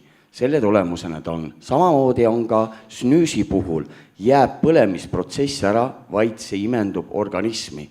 Kui me räägime nüüd sellest, et saatan peitub meil nikotiinis ja et kui tubakas toodetakse nikotiini, siis see on saatanast, kas meil tuleb hakata siis nikotiini tootma tomatist, kartulist, kas sel juhul on siis kõik barjäärid läinud. Aga ma arvan, et kui kellelgi on küsimusi eelnevalt, nüüd väikse pausi aeg said kõik küsitud, siis ma annaksin Ingmarile selle voli ja alusta seda paneeldiskussiooni. Mina esindan praegusel hetkel ainult siin seadusandjat ja inimest, kes saab rääkida isiklikust kogemusest, aga sellest juba natuke hiljem. Jah, et ma tahaksin ikkagi küsimusi saada. Kas mitte kellelgi ühtegi küsimust ehituste kohta? Ma toon sulle mikrofoni. Et kõik see jutt on siin väga kena ja ma tean seda täpselt, ma ise 5 aastat olen ainult e-sigareti tõmmanud, aga küsimus on, et kuidas te suudate viia selle problemaatika nendeni, kes otsustavad, kes neid seadusi teevad, et see must turg, millest oli juttu, see juba praegu toimub ja järgmine aasta läheb veel hullemaks. Et mis te sellega vastu olete ette võtnud? Aitäh. Ma võin sulle vastata, et see on äärmiselt keeruline töö. Riigikogu 101 liikmest 2 kasutab igapäevaselt e-suitsu, 2 on kasutanud e-suitsu ja 2 kasutab episoodiliselt ehk siis autos või kontoris tööd tehes teeb e-suitsu, tavaliselt teeb suitsu. Suitsetamine on meil Riigikogus vähenenud, aga need, kes on tavalise suitsu peal, vaatavad siis minu ja Millingu peale ja Volmeri peale ja küsivad, et kas me ei sooviks kumminaist. Ma ei tea, kui neil on enda nii põletav teema see nende jaoks ja nad tahavad seda kogemust jagada, siis see ei ole see foorum.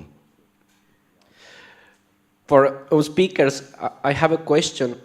What we should do to find the safe path like UK and Iceland has found?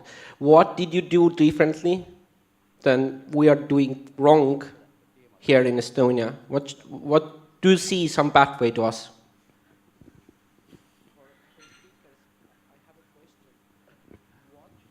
Well, I think it's very difficult to give you hard and fast advice, but I think the lesson from other countries, such as the UK's experiences, that you really do have to build support from a wide number of branches in society in order to get success on this. So with your parliamentary colleagues, then certainly one avenue of approach is to seduce a few more of the cigarette smokers into becoming e-cigarette users instead, so that they become advocates for that position rather than staying in defense of the cigarette. Your professional associations are very important to get the doctors on side, so that they get the rational argument about the harms of cigarettes versus the harms of nicotine, so that they understand the argument. And then you have to build on that to form alliances and get pressure for change. The problem what I have had with doctors is that I know them personally very well. They're saying that, Ingmar, you're doing the correct thing. I'm saying, please help me. They are going to say that I don't want to lose my job. Why would they lose their job? Who's waving a big stick? One part on the, are we doing it any wrong, or can we learn from other countries? Yes, of course we can. But we know also the differences between countries. So there is no patent. There is just what you do. You have to do something. I think the most important for Iceland was, it was a heavy battle. It was quarreling with people like I've been talking in the coffee break. But of course, this is a dialogue that's not closed. Some people are hard on this side and the other side, but we have to have the dialogue, otherwise it doesn't. And the most important thing, while we are having the professional dialogue like we had in Iceland, the general public followed and read. I couldn't walk in our stores for a few months because people were always coming up to me and saying, we believe you, not the health department. That was fantastic. And the other groups, you have to go out to the public.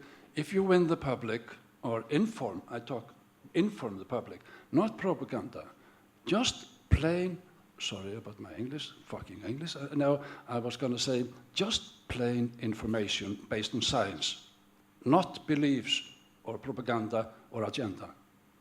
I was just going to say that too, actually. The fact that I know from Ingmar that there seems to be a large amount of misinformation that has been told to the public about dangers, all sorts of things that in effect are not true. And I think it's really important. I mean, if you can't say anything good, say nothing at least. But to actually say that they're bad, which would mean that would stop smokers switching to e-cigarettes, is really, I don't understand it. But there are many doctors, I mean, these academics here have spent their lives looking into tobacco harm. I mean, why on earth would they be so pro e-cigarettes if they've spent their entire lives trying to stop the harm from tobacco?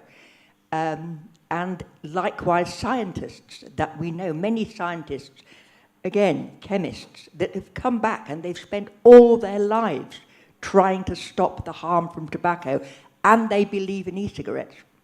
And then one small person who's just finishing off their first year of a PhD in America and actually has got funding comes up with a possibility that maybe. It is really, really important to get the right information and check before you say anything.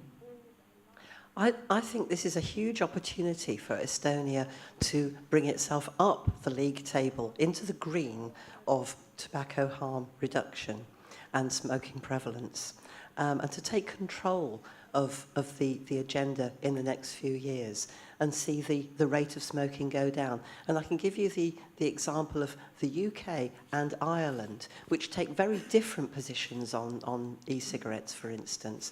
So the UK, very positive, and our smoking prevalence has dropped faster than ever before. Ireland, very restrictive on e-cigarettes. Their prevalence has been stable for years. It is not going down. So you have a big opportunity here.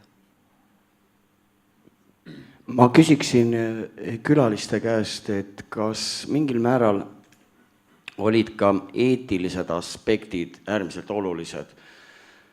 Perekond on minu jaoks äärmiselt tähtis ja kui palju kannatavad perekonnad, ütleme, selle suitsetaja juures. Suitsetaja ei murdu. Teda see ei huvita, mida meie siin praegusel hetkel räägime. See on võib-olla imepisik osa, kes mõtleb, võib-olla tõesti ma soovin loobuda ja ma proovin neid vahendeid, mida teie siin praegusel hetkel olete alternatiivina välja pakkunud. Ma olen alkohoolik, nüüd olen 17 aastat ilma alkoholita elanud. Ma eeldan, et mu perekond on õnnelikum, aga nad on nüüd üle 5 aasta täis õnnelikud, sellepärast, et enam ma ei haise nagu tuhatoos.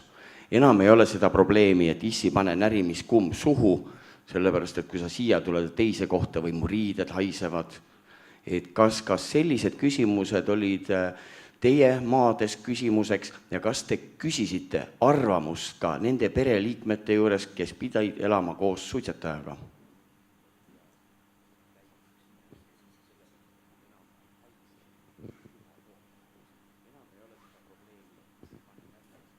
Shall I begin? This is a human rights question, in fact. Empowering the people. This is on the WHO. And the UN. Give the people the right to choose. Ethical questions. I was talking in the coffee break about the kids. Always making us the problem. I got 4 and 10 grandkids, always making some problem. Those are the kids. What shall we do about the kids? Because most kids or smokers start smoking, even drinking. I've used a lot in the detox family also, not just the vaping. Shall we leave them out? Is that ethical? I'm for the 18 years limit. I'm sorry, this is a difficult question. But if any one of my grandkids should come and say, Kalle, I did lure you, I was smoking, can you help me with an e-cigarette? He's just 16. What do you think we do? I think everyone here at least I would, I know you would too, would choose the far or vastly lesser harm or dangerous thing if it could take him away from. That's the ethics. That's simple ethics, person to person, within the family, of course. Take responsibility. Otherwise, you're sorry.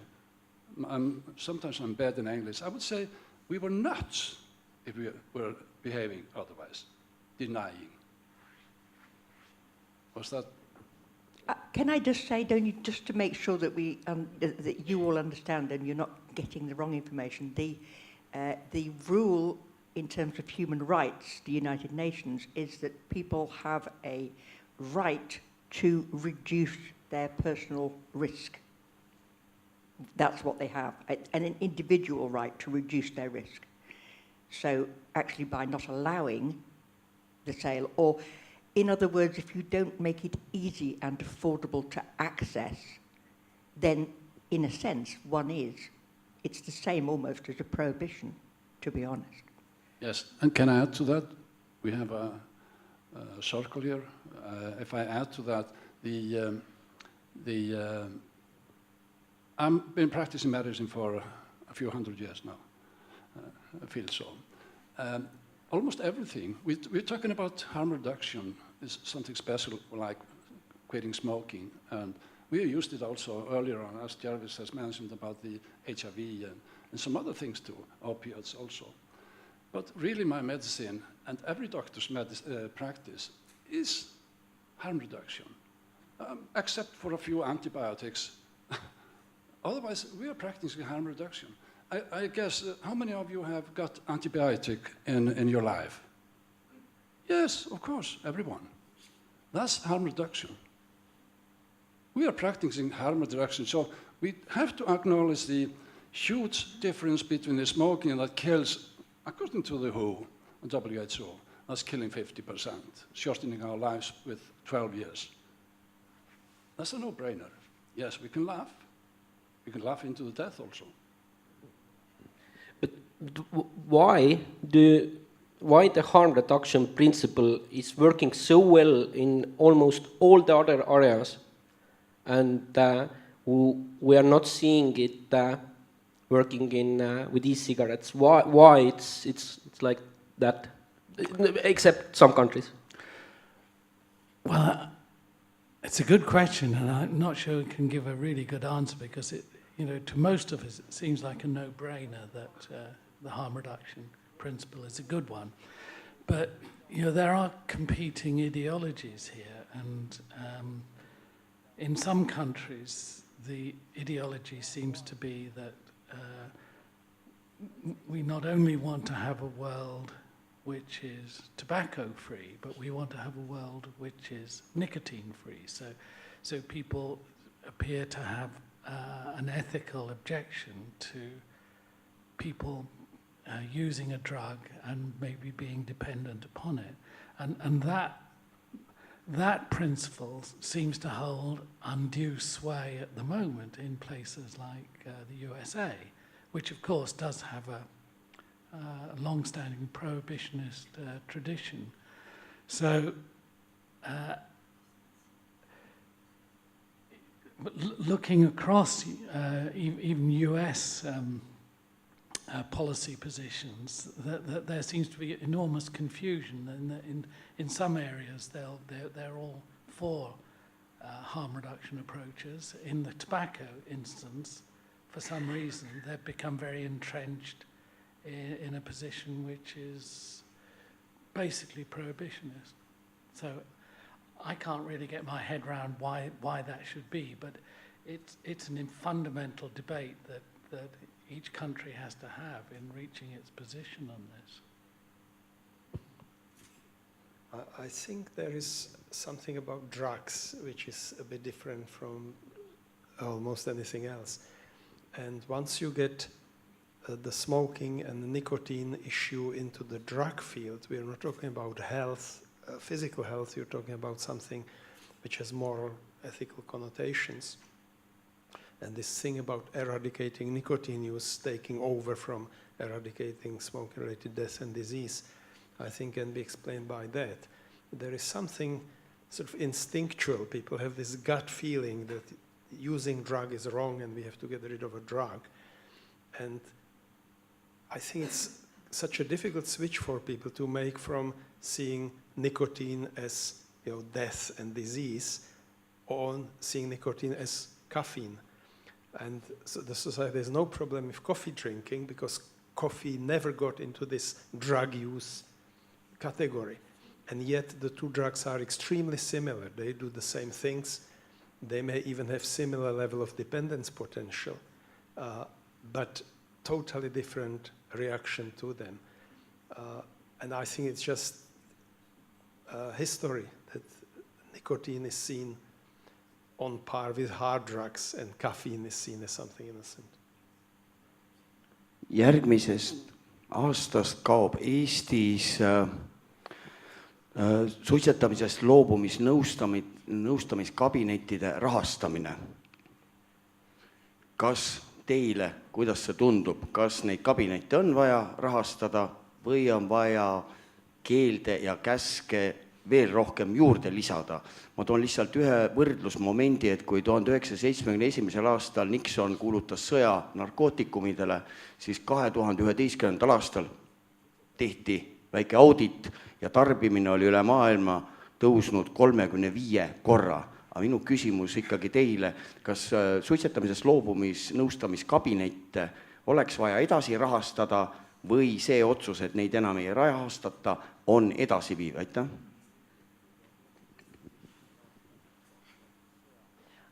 I would say that it depends how your stop smoking services are structured. If they are only advocating the old ways of the traditional medical route, then they are not being as effective as they possibly could be.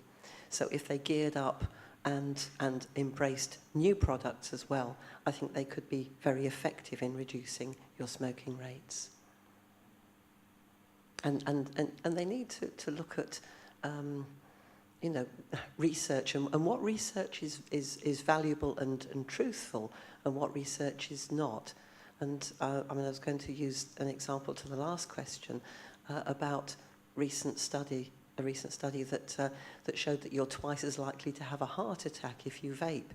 But actually, that was such bad science, terrible science, because in fact they included everybody who had a heart attack before they had started vaping. And clearly, those who attend your stop smoking services are likely to have smoked very heavily for years, had their heart attack, then tried vaping to reduce their risk. So your stop smoking services have really got to get clued up on what's true and what's not true. Just one other thought there that to some extent this may be I don't know the details of this debate, but it could be about how spending is allocated in the budget. And you could make an argument, and it would be quite persuasive, that possibly a more effective way of delivering the benefits of new products to the population in Estonia would be by the differential taxation route, so that you just make it the more affordable relative to cigarettes, and then the market can do quite a lot of the work for you, because you've got the financial incentives operating.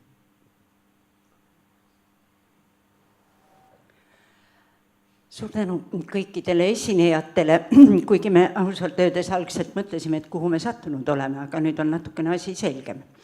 Mul on siiralt kahju, et me ühtegi sõna ei rääkinud sellest, kuidas suitsetamist ennetada. Ma arvasin, et me sellest täna räägime, arvestades nii suurepärast välismaist auditooriumi. Meie tänased küsimused olid suitsetamine või e-sigaret, snuus ka. Et me teeme vähe selgitustööd võib-olla e-sigareti kohta. Jah, see võib tõsi olla. Ja kui siin tekkis küsimus ilmselt nende suitsetamisest loobumise kabinettide sulgemise taga on oma põhjus olnud, mina pediaatrina ei tea seda ja linna sotsiaal- ja tervishoiuameti töötajana. Aga teisalt peaks see tegelikult kellelegi üle minema, see töö. Ja see on just see teavitamistöö. Ja see võiks minna esmatasandile. Ma ei räägi, et perearst peaks sellega tegelema. Perearstil on suurtes nimistutes 2 õde. Miks mitte koolitada neid õdesid just selleks, et anda soovitusi ka suitsetajatele selle samas, kuidas oleks võimalik kahjusid vähendada. Ja 3.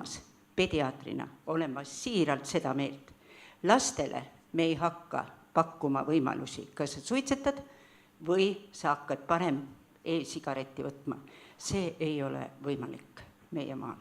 Vähemasti nii ei ole meid õpetatud kunagi. Me proovime leida lastele mingeid alternatiivseid tegevusi, et nad oleksid rohkem hõivatud, nad oleksid kaugemalt oma netivõrgustikust, kas või jällegi Islandi suurepärane näide, kuidas nendel on olemas iga lapse kohta leisure time card, kus ta saab riigi poolt doteerituna oma huvitegevusi arendada.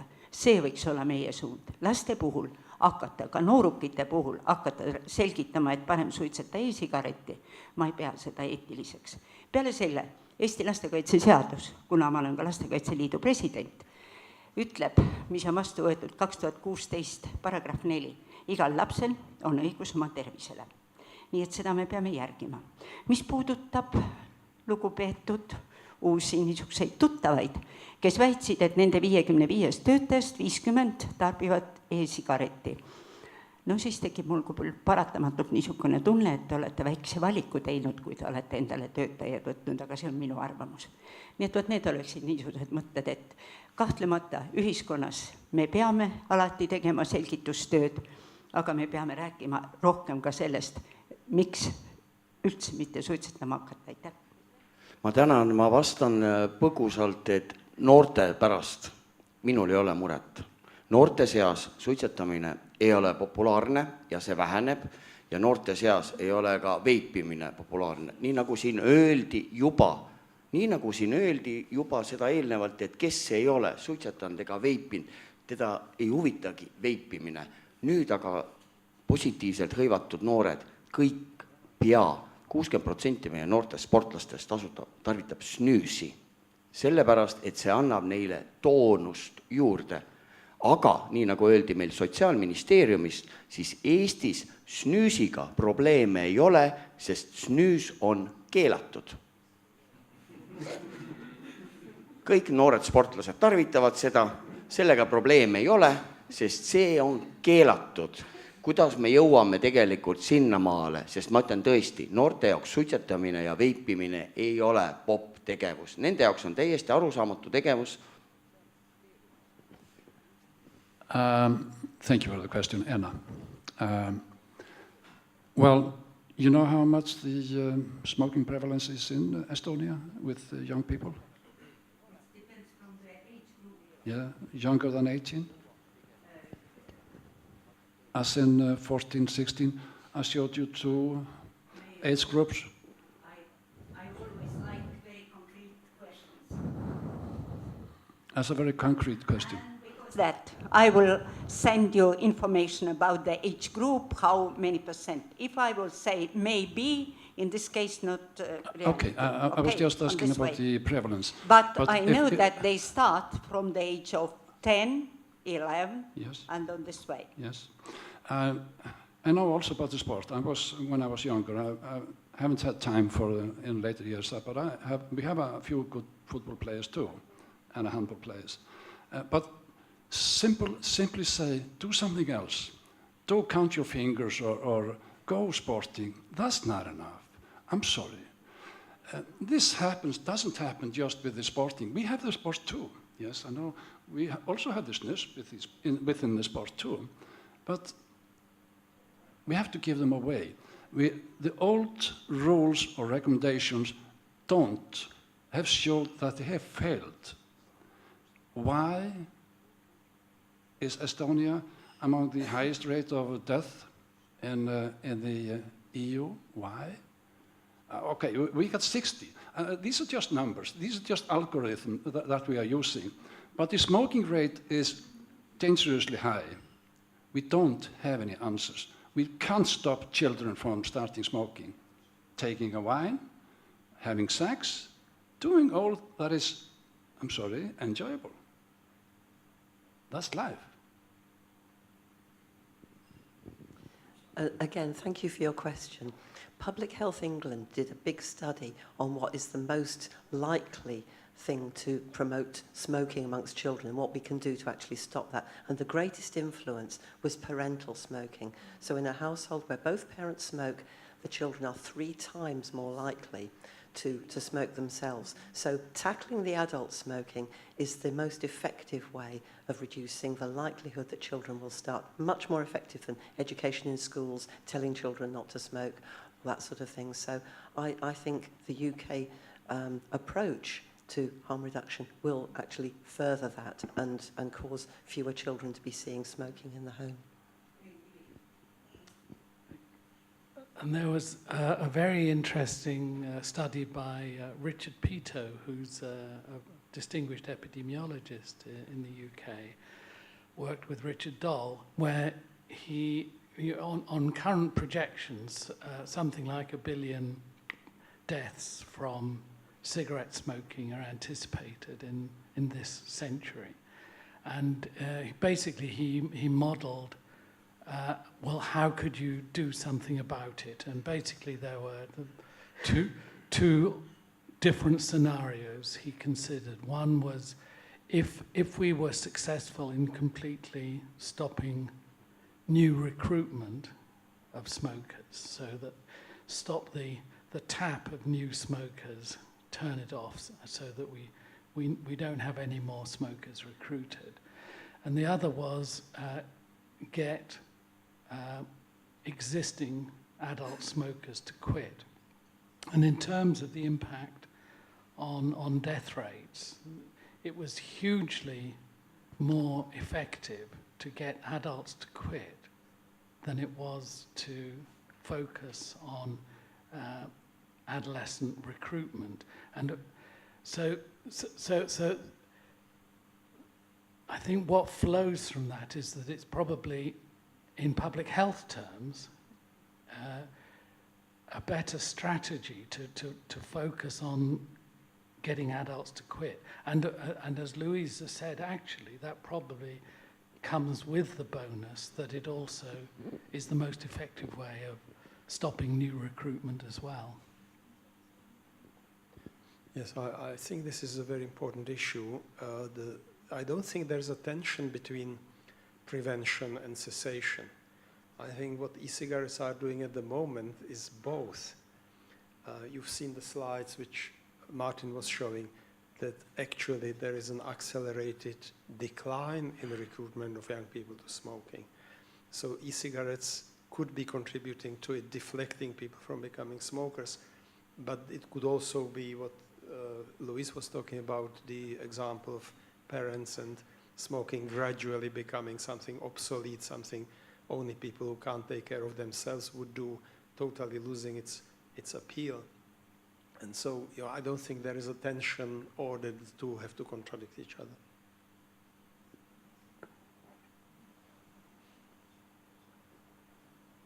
Okay.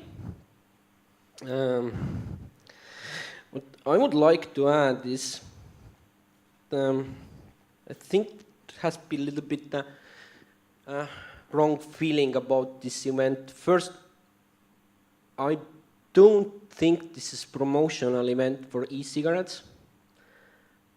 The idea that young people should use e-cigarettes, if it came out here, it's totally wrong. I have 3 sons. I don't want them to use cigarettes, e-cigarettes, or snus. So we, as NNA Estonia, at the end always say that the best way to stop smoking is to never start. But if you have started, I was a smoker 15 years. It's very hard to quit. And we need solutions, less risky solutions to get smokers to quit, because We are very, very small nation. We don't have people to... We can't accept that so many people are dying because of smoking. And I think that's very important. That's why I'm dealing with this issue, because it matters to me. Ma ilmselgelt ütlen paljudele, kes te vaatate meid seal veebist ja siin, et see on meil esimene kord sellist rahvusvahelist konverentsi teha ja see suurem osa selgitustööst on ära jäänud, küll aga mul meeldis see Islandi mõte, mis see oli, et me kingime suitsetajatele lisaeluaastaid. Minul ei ole enam isa ega ka ema. Minu lastel puudub üks vanaisa ja üks vanaema. Ükskõik, millesse nad läksid, võib alati statistiliselt öelda, et suitsetamise tagajärjel. Samamoodi ma võin ka väita, et alusharidus on halb, sellepärast, et iga päev Eestis sureb kuskil 20 inimest, kes omab algharidust. Sellist statistikat me oleme nagu näinud. Küll aga see, et kui meie seas on inimesi, kes suitsetavad, ja me teame, et ta on võib-olla paari aasta pärast läinud, aga me saame seda selgitustööd teha, et neil lastelastel on tegelikult sinna taadu ja memmi juurde ikkagi veel asja minna, kui me leiame need lisaaastad, sest minu jaoks on inimelu korvamatu väärtusega ja see on ime. Ja kui me oleme siia kogunenud selleks, et aidata neil inimestel, kes on juba selle suitsetamise küüsis, mingilgi moel tulla vähem ohutuma tegevuse juurde, siis me oleme õigel teel.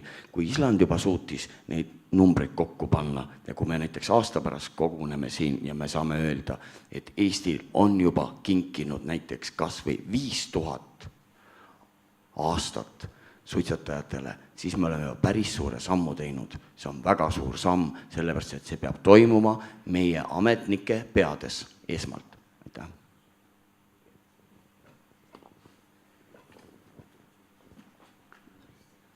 Yes, I'd absolutely support that. And in our service, we have a number of older people come to us who before would have said, oh, we all die young in my family. We all die in our 60s. We all get cancer. We all, die of respiratory disease or so on.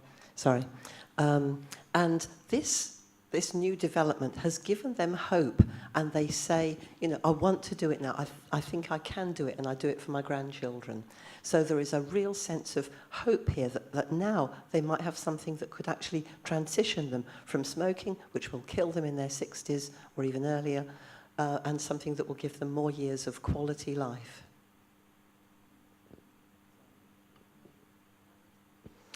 Okay, do we have any more questions? Do anybody wants to add something?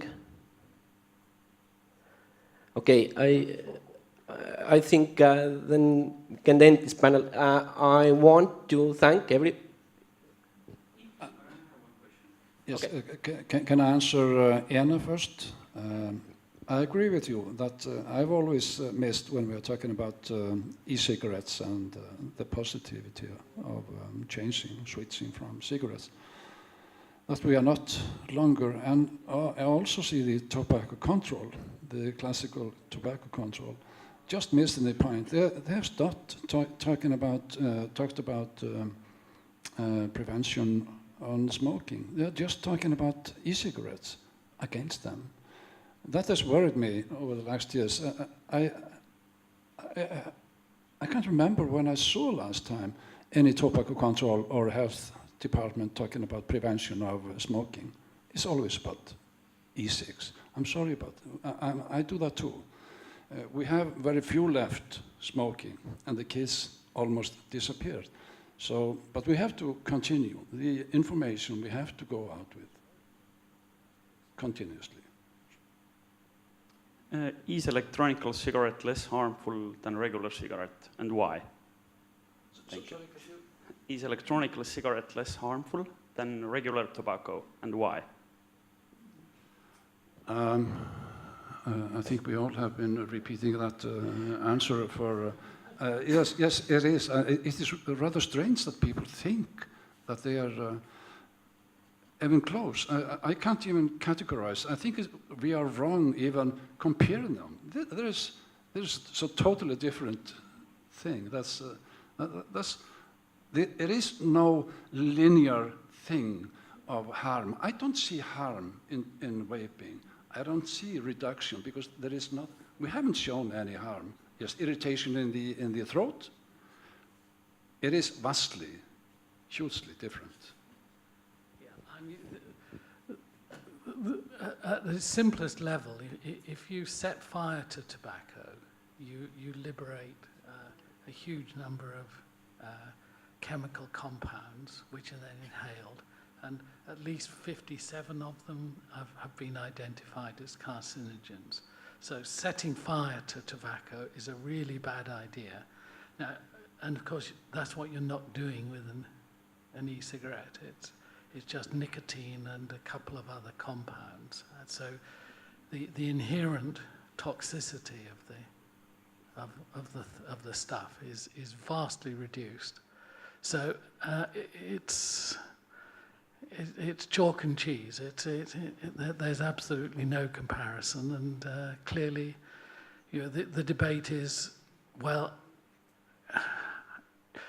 there probably are some hazards associated with e-cigarette use, but they're tiny. And probably the best evidence on this comes not from studies of actual e-cigarette use, because it hasn't been around long enough for the societal impact to be really clear. But if you look across the water at Sweden and look at the very extensive epidemiology of snus use, then it's very hard to show that there is any significant mortality associated with using snus, which is a slightly different form of pure nicotine, but it's pointing us in the right direction. I'm sorry. Just to add to the difference when we are thinking about smoking versus vaping. I prescribe a lot of medicines through my years, and if you take or put it into the context of medicines, every medicine that we use, I can remember one that you can. Sorry, am I troubling? Yeah. Every medicine has a positive, but it has side effects, even kill effects. Even the prescription medicines without any prescription in my country, Sweden, and I think yours too. Even the simplest one, painkillers. If you take, but it's very hard to see any such things. There are greater differences with our daily medicines than that are killing effect or side effects. I'm hoping to get this through, right? We don't see anything in nicotine. We can kill us by nicotine, but it's very difficult. It needs a lot more than killing us by medicines. Sorry. Yeah, well, we've sort of covered it. There's very few of the dangerous chemicals which are in cigarette smoke are also present in e-cigarette aerosol. And those which are there, which is only a tiny fraction of them, are in levels much, much lower than in cigarettes. So it's all a question of comparable risk. So just looking at that, you can see that the potential for harm is much less. There are also chemicals in e-cigarettes which are not in normal cigarettes, and none of them is up to now known to cause any major harm. There are actually two possibilities, and that's why we don't say this is safe. We say this is still carries a risk, but only a small fraction of risk of smoking. And those two would be flavorants, which you inhale, and there could be some long-term possible risk to the lungs, and then metals or other chemicals which will be released from these heated elements which are inside. Now, both of these hypothetical potential risks are remediable. You just stop using certain flavor if there is an element of risk, or you make the device of a different material if there's a nickel released by some alloy and so on. So these things need to be monitored, and there would be risks, but it's, as Martin says, chalk and cheese. You're comparing something which potentially, possibly have a tiny fraction of risk with something which we know may kill about half the people who use it. So these risks differences are just enormous.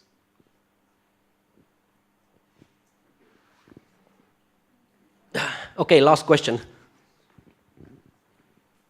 Thanks. I actually don't like to ask anything, but actually I address this question to the nice ladies sitting behind me. I have heard throughout the seminar comments, sarcastic comments, laugh towards presenters.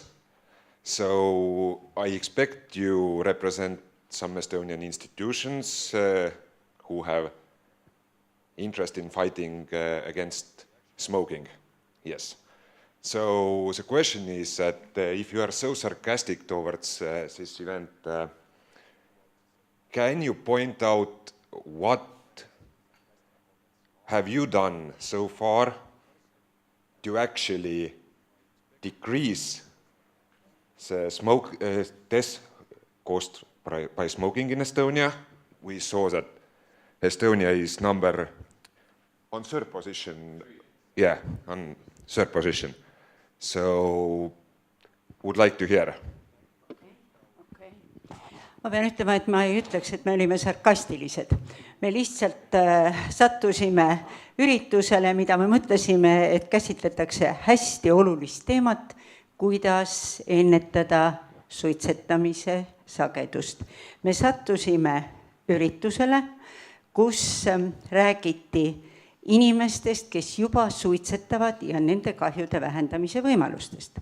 Kahjude vähendamise võimalustega oleme me väga tihedasti kokku puutunud, sest me tegeleme juhuslikult ka uimastite kahjude vähendamise sellega.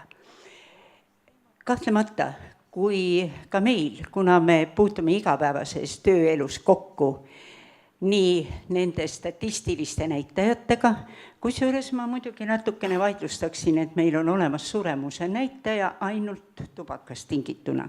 Jah, meil on olemas suremuse näitaja alkoholist tingituna, liigkasutamisest, aga otse eraldi tubakast ma ei ole näinud. Aga võib-olla see on minu puudujääk, aga ma kontrollin seda Tervise Arengu Instituudist.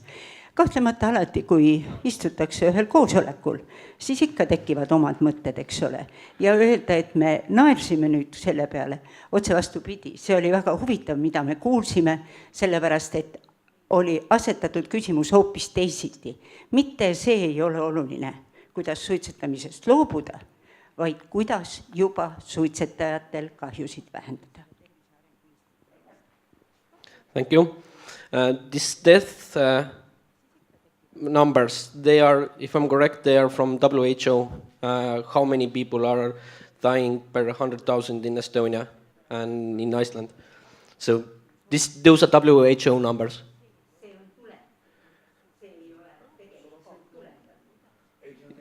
Yeah, I think Karl talked about a little bit of the formula and the science behind these numbers.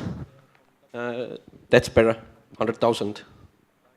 I think you mentioned.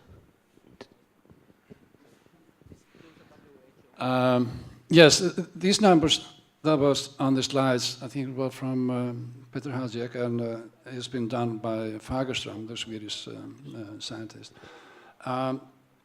There are numbers from the Social Styrelsen, that's the health directorate in Sweden. I think it's put there in 120. In the 2012, it says 152. Iceland wasn't on the paper. I'm sorry about that. That's why I say we are seldom put on slides because we are an outlier in the middle of oceans.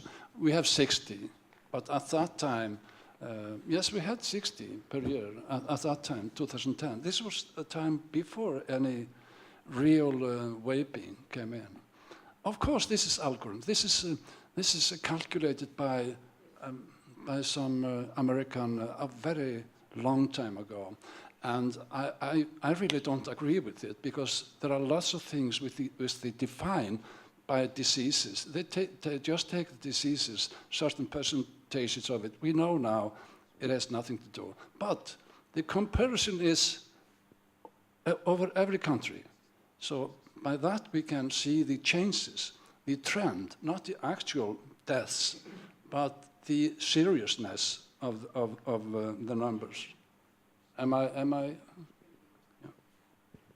Yeah, I think the methodology behind most of the country-specific estimates is if you know the number of lung cancer deaths in a population, and most countries would have that available, then Richard Pito again and his colleagues have developed a methodology which enables you to estimate the total number of smoking-related deaths, starting from that number, and it's been proved to be pretty accurate. So I think the country-specific estimates, and I think it was 600 per 100,000 per year in Estonia, from memory, is the death rate.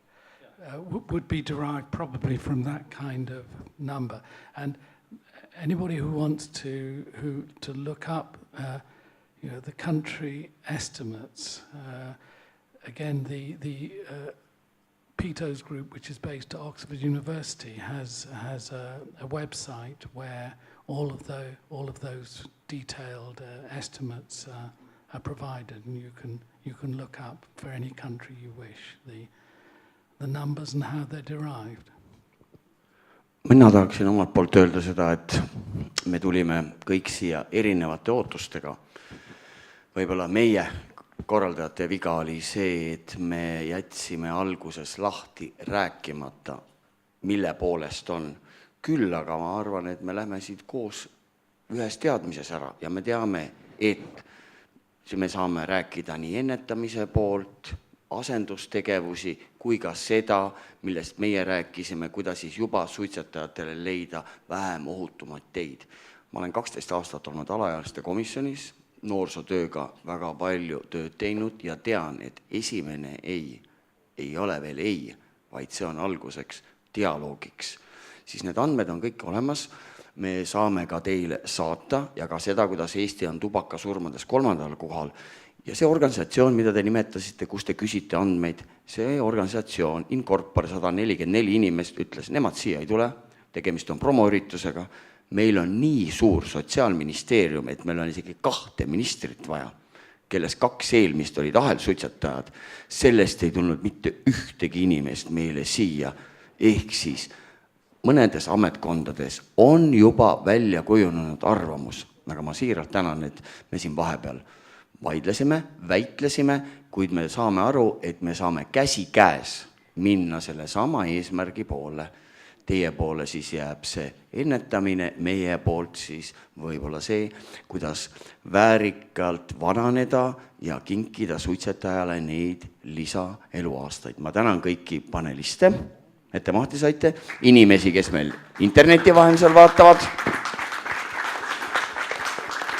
ja 2 tubli tõlki, kelle käest oleks nüüd tegelikult hea küsida seda, et kas neil tekkis nüüd suitsetamise järgi isu, vajadus või totaalne põlgus. Aplaus ka tõlkidele.